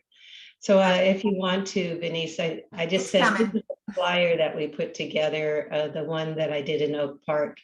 And I'll leave it there. And right now, the date we're looking at is October 2nd. It's a Sunday, and thinking about what time is still up in the air. I kind of like the idea of around 4 o'clock and out of there before it's dark, but then it kind of gives more ability to have a cooler day potentially, and then also having the food trucks being a little more relevant and not interfering with religious services, which is something you kind of bump into on weekend mornings. So yeah, this was the flyer, and for example, the hand that my friend made for us all came from that. Was there another? Is there Um, another image in there? that one just happened to pop up, but yeah, actually, I do have a whole PowerPoint. Do you want me to send that? Uh, Maybe what we could do is you could send the PowerPoint to council after the meeting. And we could look at that, because one of my concerns would be that we were talking about having a Casa Conejo picnic. This sounds like bigger than our Casa Conejo picnic, and would we want to kind of incorporate this instead per se, or have something oriented to it? I think one of the big issues out here is we have a lot, and we're not a political body, but we have a lot of very political divisiveness. And there's a lot of hate speech going on out here with regard to politics. So I would want to see something in unity in the community with how to deal better with neighbors with widely divergent opinions, and finding ways to all get along in your unity of community spirit. I don't know that ours is as race-based as it is politically based right now. I think there's a lot of interesting ideas, but I don't know where the council is at, and we might need to, we can have a brief discussion now, but we may need to get into more details and get more details from you before we would have a detailed council meeting, if that makes sense to you guys. Well, at this point, as I say, I've just, we've got a growing list in the organizing committee, and then from there we'll be reaching out to others. So if the MAC wants to be a part of it, that's great. If they don't, that's fine too. Coalescing it with your barbecue, that's something that is going to be a little bit challenging anyway, because it's not within the environmental health standards of the county to offer food to others unless you've gone through, some pretty rigorous. Well, I think we had so to talk if about any having kind of, a barbecue per se. I think we were talking potentially about a potluck, but with COVID right now, I don't see potlucks being healthy. yeah, and they're not allowed either. And the other thing is, I think we were considering perhaps putting it sometime after we know who your replacement is, to kind of. Right, and that's what I was suggesting is make it instead of like a. So that would put us sometime at least into November, but maybe that would be a good time for unity in the community, because it isn't so hot, and unity in the community could start earlier in the afternoon. I think starting something at 4 on a Sunday gets pretty late into people are getting ready for Monday through Friday stuff. Those are just a few of my feelings, but if I would like to see, have the council be kept in the loop on unity. Okay. And then we can Happy to keep you in the loop and let you know how it's coming and what day we select and all that. And that would be your great. comments are appreciated. We'll definitely bring them back.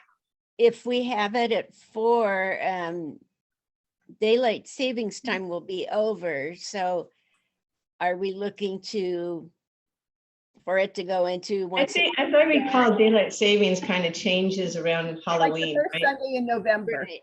I believe. I think daylight savings time is usually like the first Sunday in November, right around there. But I think starting at 4 is pretty late for an outdoor event. I would say maybe it starts at 1, something like that, and then people could do the food trucks for lunch and whatever. Okay. That's my feeling. And that end of Gerald, that area is really quite small by there. I just walked through there today on my way to an event at Borchard. I would be disfavoring having the food trucks at the end of Gerald. I know Ed has even better knowledge of that than I do, but I think I would either put the food trucks maybe in the tennis court parking lot. Would probably actually be the best place, because then regular people, people could have the bigger parking lot for attending the event would be kind of my thought, or they could almost even be using some of the driveway for the high school since it's kind of right there. Hang on a second, Wendy. If we're going to get ourselves so involved in the nitty-gritty planning, let us first agree that we'd like to be participating in this thing. I think maybe as a group, we should, at this point, signal whether we feel that this is something that we'd like the MAC to be involved in, and I certainly do. How do the other members feel?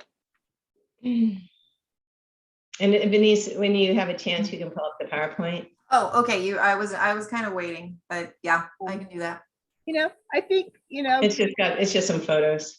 Okay. I think perhaps, And the park district has agreed to assist, and we would have a stage, and they have an area. I believe it's farther, it's the smaller parking lot over there to the closer to Newberry Park High School, right?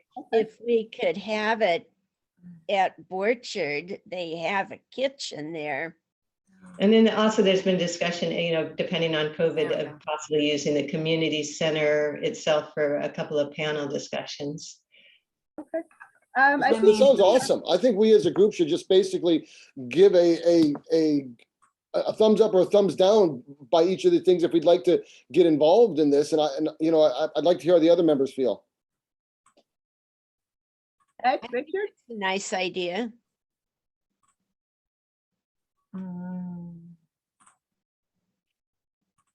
That was a thumbs up for Richard, I think. Can you see it? Yes. I think it's a Oh, it's double a little slide. small. It's kinda There big. you go. There, can you see it now? I think you still need to shrink it a little. All right, hold on. Here's my, well, That's okay, you can just go through it. there you, I think if you can email it to us, that would be good, please. okay. Yes. AUW was also one of the entities that supported it, but this is in result as a, Yeah, thank you, Denise. sure. That was with the concept of possibly using the channel, but I'm not so sure we're gonna do that or not now. So we'll try to see where everybody on the organizing committee is on that aspect, but it may just be the event at the park.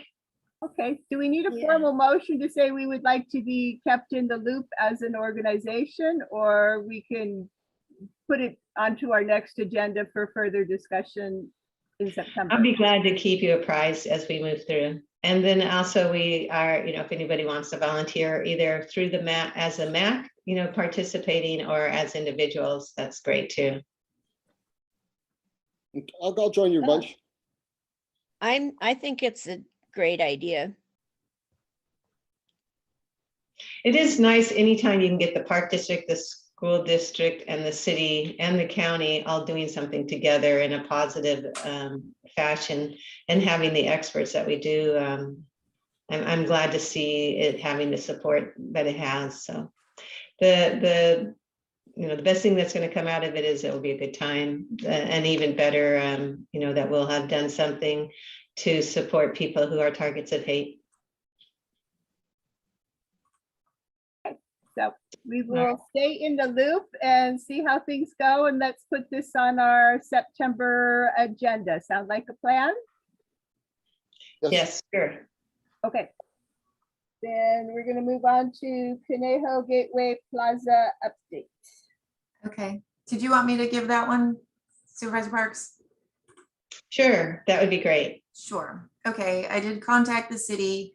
There is a new planner who's handling the Conejo Gateway Plaza. And he let me know that the project's construction drawings have been submitted for plan check. However, the city only shares final versions of documents. So since at this time the plan check is in draft, so they can't share it. That was a request that Wendy had at the last meeting. However, they were able to share the city's approved planning entitlements, which was what was provided to you. Per the architect, they intend to start construction August 15th and complete the project by March 31st of 2023. And the planner said, they only handle the usage of the lot aspect of things, but he was able to find from the building permit application that was submitted that it was submitted on behalf of Dunkin' Donuts. Dunkin' Donuts, that's what. It was okay. submitted on behalf of Dunkin' Donuts. That would be across from Exercare. Yeah, I can. Yeah, it's Pull in up. that corner closest to us. Yeah. Did The you want? Exercare. I have that. It's a big file, but I have that, and Yeah. very detailed, but I do have that. Who's the new planner that's taken over from Jessica Magana on that project? please? His name is Scott. Oh, it's in my email. Sorry, I'm working on 2 different computers here. You're doing great, Denise. Thank you. No problem. Oh no, what happened? Your Did I lights lose you went all? up. Oh, there you are. Good. I thought I lost you all. His name is Scott Kolchek. I don't know how to say it. Scott Kolchek. Let me, Kolchak, something like that. sorry, my other side is doing something funky. Well, I think let's it's because I had that I PowerPoint up. got, So it's- I got it's the like drawings. deciding I it think doesn't there were wanna- About 15 pages or so, and I printed them out. Okay. Yeah, it was a lot. Right? It was a lot. Sorry, From Well, what I so- saw, it looks like they're starting with the preschool stuff first, and the drive-through is the second phase of their construction. That's what it looked like to me. Yeah. Kolwitz, Colwitz, Scott Kolwitz. Okay. And he's very nice, very responsive. So that was my update. And if you want, I can share part of those plans, or if they're very detailed. So. The question about the information we have now, Dunkin' Donuts, seems to kind of conflict with the idea that it was going to be a drive-through only location.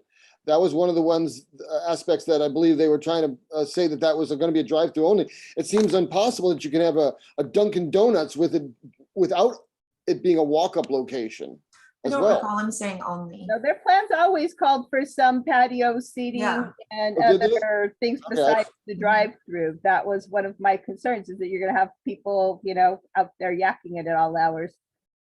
So, Okay. at least now we kind of know who and can have some visual. I think there's a Dunkin' Donuts in Agora off of Lindero around Teal Boulevard is one, but that doesn't have a drive-through. Yeah, it's about Teal Boulevard. So we're kind of being fed something a little different than what we were told. Well, and you're right about the daycare center thing. There are some elevation plans and some renderings and things like that in the package of paperwork I've looked at there. At this point now, it looks like there's nothing we can do about it. Just sit back there and be sad about the fact that this development is heading our way. I mean, do we have any more recourse at any point in this, or shall we then take this off our agenda for until something else makes? I think, we should revisit it if their construction is causing problems for us getting to and from our homes, and things are out in the street blocking Wendy Drive, which is the only way some of us can get to and from our houses. If their construction is, preventing us from getting where we are, or they are exceeding their time zones and their start and their stop times and that kind of stuff, then I think, we will need to bring forth complaints. They made it financially impossible to really appeal it. And they ran this all through under admin stuff instead of proper hearings for as big a changes as they are. But, and we cannot unfortunately vote for candidates for TO City Council. So we just have to kind of, I think, be vigilant at this point. And if there are problems, we need to report them. But, we need our safe passage to and from our houses. And if their construction messes that up, we, have serious problems. Let's look. Yeah. It's getting blurred out. So I appreciate getting an update and the plans, and some of it's a little confusing, but at least now I have a name that if I have questions about them, I can send an email message to, excuse me, the new planner. And I'm gonna- Denise, do you have in their plans, do they have a groundbreaking potential date for the first phase of this? Well, he said in my I said, per the architect, they intend to start construction on August 15th Okay, and be completed by March 31st of 2023.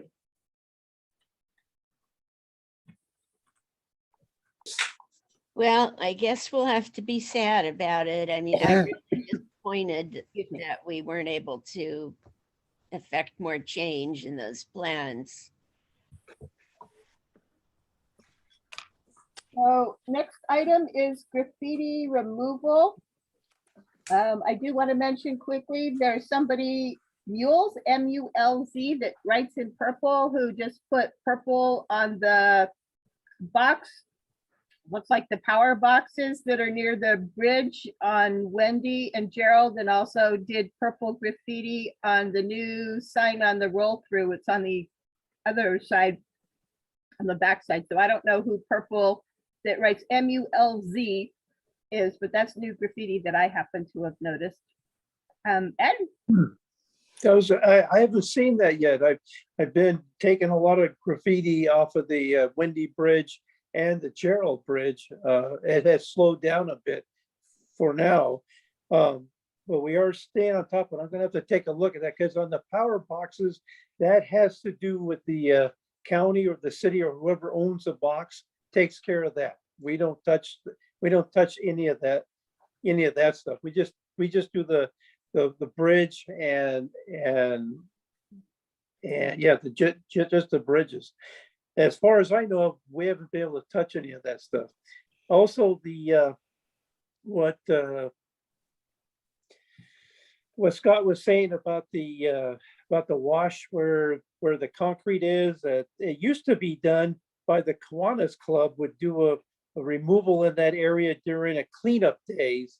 And when they used to have a wash cleanup day, we're not allowed to do that only because we aren't legally covered if something happens to us in that particular part of the wash.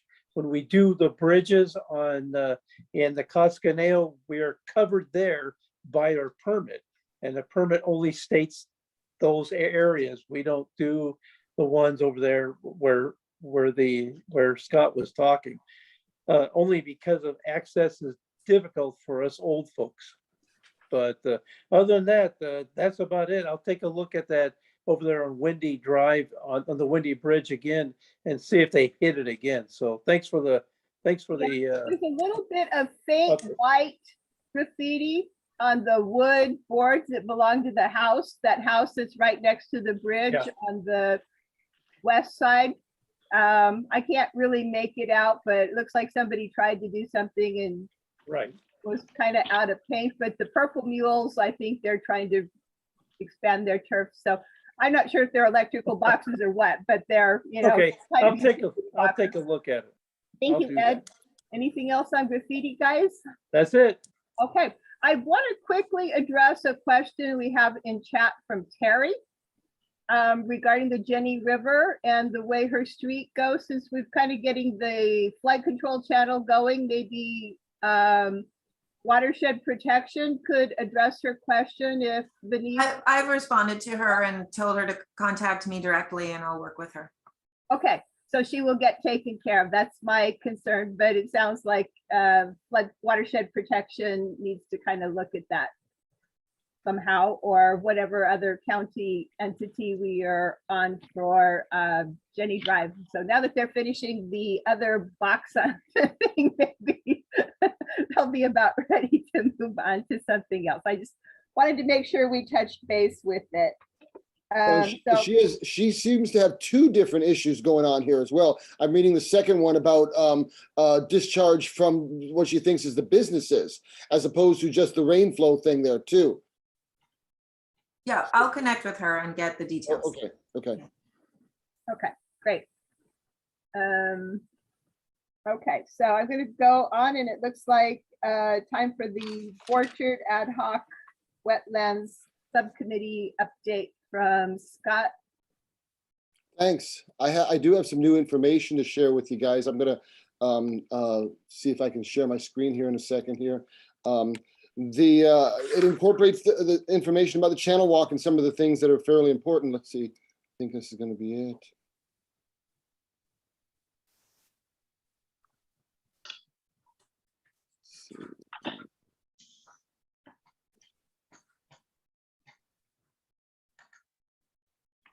Hopefully everybody's got this and it'll be rolling in a moment. It's the story of an emergent wetlands, a freshwater seasonal wetlands that occurs here in our community. It is something that has occurred for an awfully long time and reoccurs in our winter. It's the Borchard wetland. It's a part of our community. It's been part of our situation for a long time.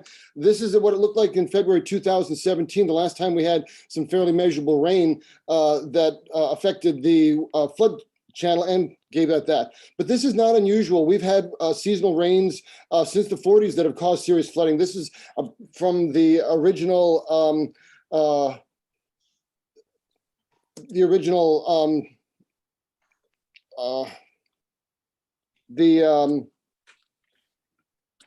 Archive. the Stagecoach Inn. This is from Stagecoach Inn. I'm sorry, I've got my little delay there. Story starts in Newbury Park in 57. This aerial shot shows of the area looking from west towards east, and you can see Ventura Road at this point, the Ventura Highway, and where it comes into the Conejo Valley. This is Newbury Park. On the very bottom of the screen, you look closely, you can see above the Newbury Park 57th, you can see Reno Road identified in there. See if I can bring my little cursor there. That says Reno Road right here. And this is where Borchard meets it right here and heads down here. Notice this follows the original Arroyo Conejo. The south branch of the Arroyo Conejo flows through Newbury Park into this general area and works its way down here. This is before there was all the construction happening. And we know that the next big thing is that there's going to be an explosion of population. This is the hand Ventura County's dealt at this time from 57 to 67, an explosion in population, and it involves our area of Newbury Park right here. There is an awful lot of significant construction that happens in the next decades. The most important thing to realize with regard to the wetlands is that the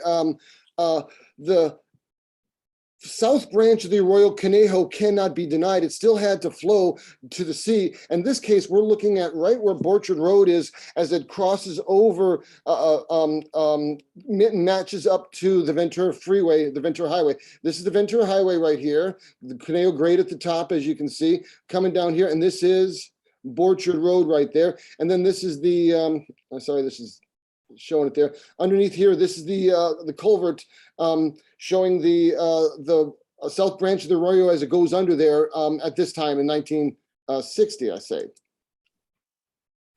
The next big change is when the civil engineers come into town and they revamp it. Now here we have Newbury Park in 1966. Newbury Park High School has just been built up here. The Ventura Freeway is starting to work. Notice there's no actual freeway where Casa Conejo has been built. Casa Conejo is right here. And I want you to take a look that the civil engineers have civilized the Arroyo Conejo. They have created a flood channel. We know the creek right here as it rolls down through Newbury Park area and down to the underpass and where the Arroyo switches directions right there. This is where the Borchard wetland is at this point in time. And it's something that happens as a result of the civil engineers civilizing this thing. They knew there would be a ton of runoff. There would be a ton of runoff from streets and from all the housing and all the roofs. All that water as Newbury Park grows up has to go somewhere, and they've built the channel to do that.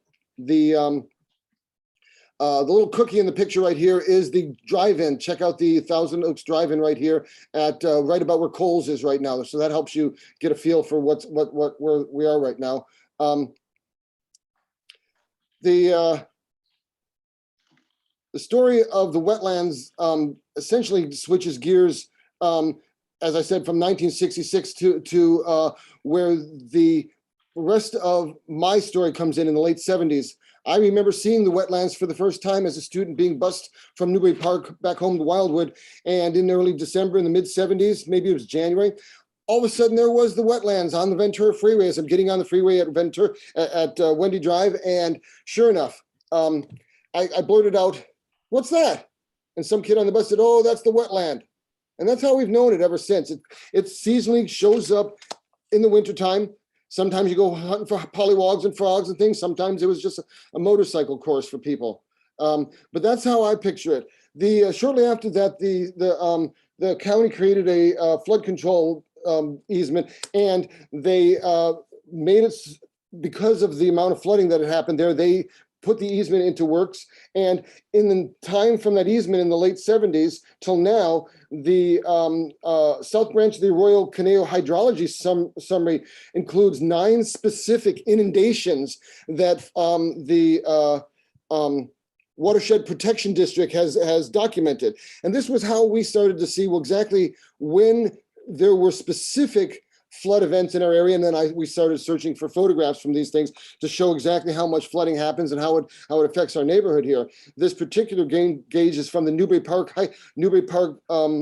fire station that was across the freeway at Hillcrest there. By the year 2000, the Cayugas Creek Watershed Protection District had a specific conceptual restoration program for the arroyos in their watershed protection district. They were specifically interested, and this is a huge big funded project where they looked at what it would take to restore the Arroyo Conejo, the South Branch. And this is, as you can see, this is the 101 freeway as it meets Borchard Road, and this is our wetlands area right here. They're suggesting through this particular program that they take down the barricade that separates the arroyo from the wetlands and let it reform naturally and let it become a watershed protection district. Imagine if all this water flow that's going through the South Branch of the Conejo at rapid speed on the few days that we have huge amounts of rain, what if this rain actually was able to be captured by our flood control district in this particular thing? It would rejuvenate the water to groundwater, it would rejuvenate the aquifer, and it would help one of the problems. How do we capture our rainwater here? We've got a specific solution that is already extensively detailed right here that dates back to the year 2000. So we've got a blueprint for restoration of the Borchard wetland. Couple of things that happened since that time. There was an attempt to put a home project there by Syntax Homes in the early 2000s. In that particular thing, there were specific hydrology reports. And in that particular hydrology report done by Geolabs in Westlake Village, groundwater was encountered within the alluvium materials within the site. The groundwater is significant because groundwater was encountered within this site, not just as an important part of it, but based upon the subsurface information, groundwater is present on the site within the upper 50 feet of the soil, and probably much closer to that. So this was a professional hydrology report. This is new information that came out that shows that there was specific groundwater present. And we've now been talking about the wetlands in 2006. This is where the conservation story comes in. This is where specific photographs were taken of the wetlands as it was in its form right there. But it was also something that was degraded, and the wetlands occurs every single winter that we have some heavy rain there. There's also going to be pond turtles that'll come up and make this. This is all stuff from 2006 around there where we had specific wetland stuff, the native grasses. But he also pointed out that the wetlands were plowed under at this point, certainly harming the wetlands environment right there, and perhaps sending that species back to start one. Here's one of the things: the southern tar plant is a keystone species that was potentially spotted at that location there, and it wouldn't take much to put it back into a natural setting. Imagine if there were a need to bring back all of this stuff here in the wetlands, and how could it be done? There is specific information on how to restore wetlands. The question is, well, is it a wetlands? And we had that where the developer specifically denying it was a wetlands. And in one particular exchange with the city, he had indicated that there was not a wetland and that there shouldn't be called a wetland. He referred them to the city referred the developer to the wetlands and the U.S. Fish and Wildlife Service. And in this particular group, they were able to indicate that there is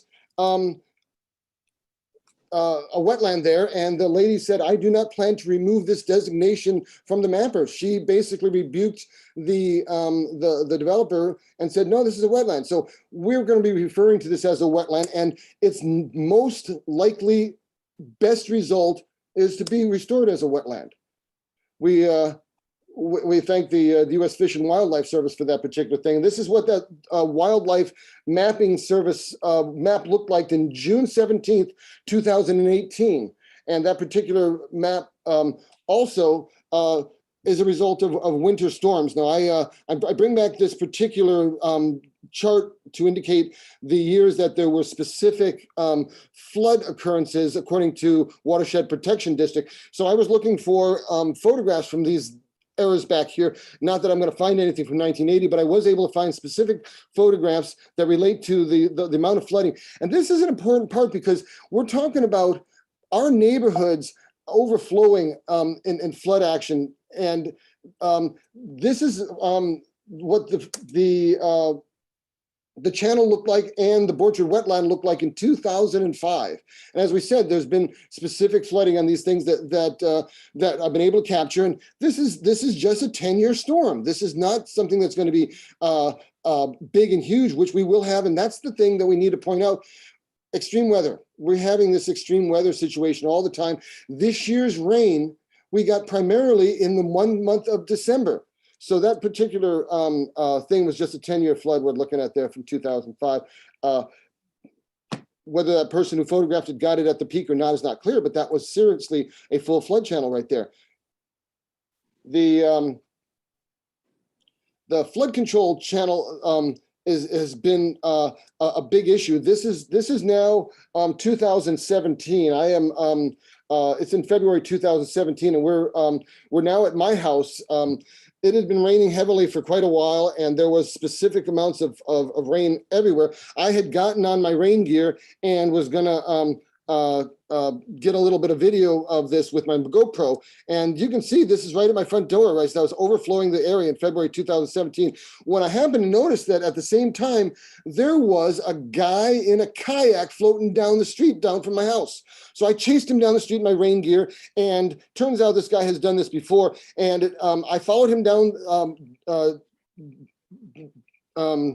all the way to Gerald. This is now Gerald here, and this is where I encountered the fire department. The fire department apparently had been called because they thought someone had thought the drains were full. And there was a fire truck out here, and this firefighter is now raking.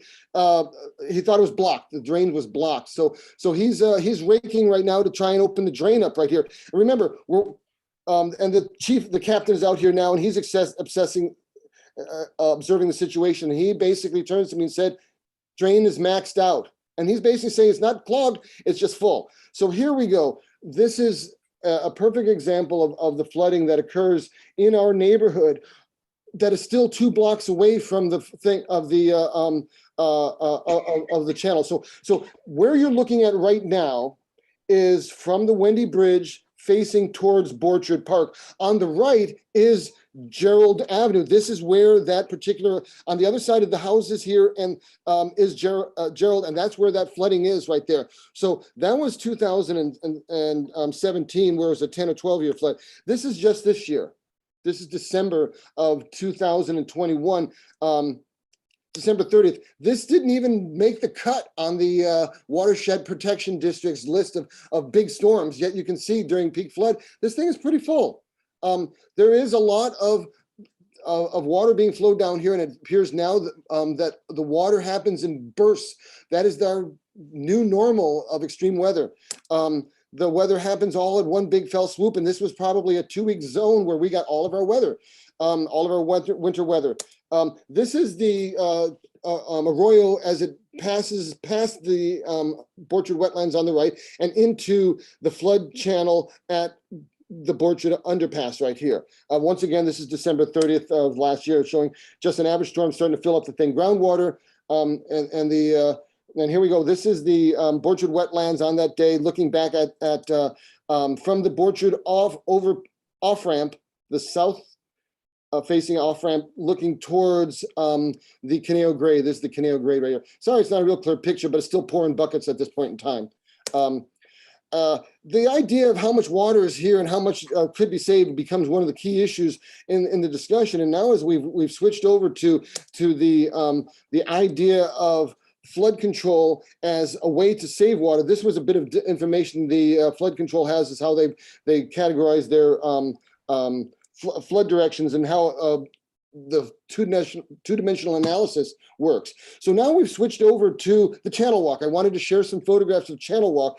This particular photograph shows the people walking and the drain that was being worked on in the back there. The important part about the drain and the thing that was happening, we had our public works people, I think one of these guys, Lou Negretti here, and I forget the other gentleman's names, but these guys spent a lot of time discussing the Arroyo and the channel, and specifically how it relates to the flood issue and what they're building right now, which is the box drain. This was the highlight of the day, was watching this them just build up this box drain right here. So this is the section of the box drain that's under construction right now and will be able to handle the flood as it comes through in the winter.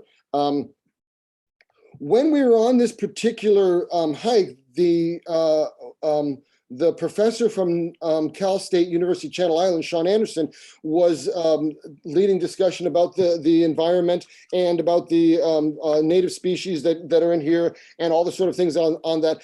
And I asked a question about the Borchard wetlands, and I said that if we were to have the Borchard wetlands absorb the water from the runoff in the winter times and be open to the south branch of the Royal Conejo, the Royal Creek. In other words, if the restoration project that was proposed was done or was thought about, how long, if you left, I asked Sean, how long if you left the Borchard wetlands unaffected and undegraded, in other words, left it as is, how long would it take for the wetlands to start to reform and start to naturally rehabilitate that space? And he said, within 10 years. So this particular angle of the Borchard wetlands allows us an opportunity now to look at how we can save the wetlands, how we can save water that comes into the Conejo Valley and not let it just rush past Thousand Oaks, rush all the way around the Hill Canyon Center and out into the Magoo Lagoon or wherever it goes out. We need to come up with ways to save the water here in the Conejo Valley. This is a perfect way. If you restore the Borchard wetlands, all this water that's going to come in the winter is going to stay here. It's going to recharge our aquifers. It's going to increase the groundwater, and it's just going to be great for Thousand Oaks. We'll keep the water here. So this is an angle that can start being worked on right now for the city to take on. And I'm going to eventually have a proposal, a MAC letter proposal that states these sort of goals and lets us move forward with those kind of ideas. That concludes the update of the Borchard wetland video that I've been working on and our report of things so far. Okay, thank you, Scott. Good to have the new information from the channel walk. Stop share. I'm going to stop share. There we go. Okay. MAC consideration of sending a comment letter to TO is advisory item 12A, which you've kind of launched us into. Is there something specific you want to say about that, or you're still gathering information, so it would be best continued to another meeting? Exactly. The information is not completely compiled, considering the new channel walk information that's given sort of a new strength and direction to it. It has not been put together yet. Okay, so, Please keep it on the list. Please keep on the next agenda as well. back Hey, to- Scott, have Oh, you yeah. noticed that, have you noticed that the owner has not scraped that land over there for the last for a couple of months? Is Well, there a reason why he's not doing that? You have any No, idea? I don't know. Because it's starting to turn green and growing again. I know, we can ask him if we like. The choices to not rake are good in my mind, and as I say, if he was to do that, not rake now and not in the future, we would have a wetland starting to restore itself. Right. Right on. Okay, so we're moving item 12A to the September meeting, and we'll see if it's ready for further discussion at that time, or maybe it will take even longer. I think one of our considerations as we get further along would be there may be some different city council members into the next year. So that may be part of the timing, and I know we can't vote for them. So we just kind of have to wait and see on some of that. So I'm going to move us to the Casa Conejo Community Picnic, which we already kind of discussed partially in tune with unity in the community. Do we have any other comments to add to that? I don't. So Nope. you're gonna hold off on that discussion or just until the more information on unity in the community till September? Yes. Okay, so I'll Okay. just put that off as well. Yes. So we'll Or move it postpone to that. Item 13 is correspondence. Do we have any correspondence? No. Okay, future agenda items. I think we've kind of talked about them as we have gone. Scott? I think that we'll be getting back, I'm pretty sure we'll be getting back Ashley as our student rep. So Yes. after the summer break, we should be able to ask her to rejoin, and perhaps it'll be a reappointment. I don't know how that all works, but hopefully she'll be able to be on that agenda item to rejoin us in September. Well, I think she'll just, yeah, I've already spoken to the principal and spoken to Ashley, and they both said, yep, and so Great. it's done. Yeah, so Great. she's, We will very look excited. forward to She's very- Ashley coming back when school starts. yeah, she'll be a senior, so. And will we be able to meet at the elementary school in September? I sure hope so. Please. We anticipate meeting at the elementary school. Let's think positive. That we will be COVID negative. That meeting in So the future agendas items I have listed are the water update from CalAm, unity in the community, and the Borchard comment letter, which we can, it's just, these are just future agenda items. You don't necessarily have to be in September, that particular one. That can be pushed off later if Scott, if you need it to be. So do you just Okay. let me know? Okay. Okay, Okay, those are the three I have so far, but more can pop up. okay. Anything else you guys need to go over? Otherwise, I'm going to move for adjournment to September 21st, most likely at Walnut Elementary School. I'll second that. All right. You don't have to vote. Do you want me to do a roll call? I can. Richard, No, yes. adjourn. Aye, we're all adjourning. I just want to make sure. It's been a long meeting tonight. I was thinking we would be short, but Yeah. we've got a lot of good material that we absorbed. Great information from speakers. And, so. you know, I enjoyed the channel walk as you saw, that it was there. Hopefully, maybe we can set up a future channel walk on a Saturday or something that goes with that for, you know, public education at a time when more people can come. So I'd probably like to stick that as a pending future agenda item, but we will see what's happening with all of our other stuff and see how best to deal with it.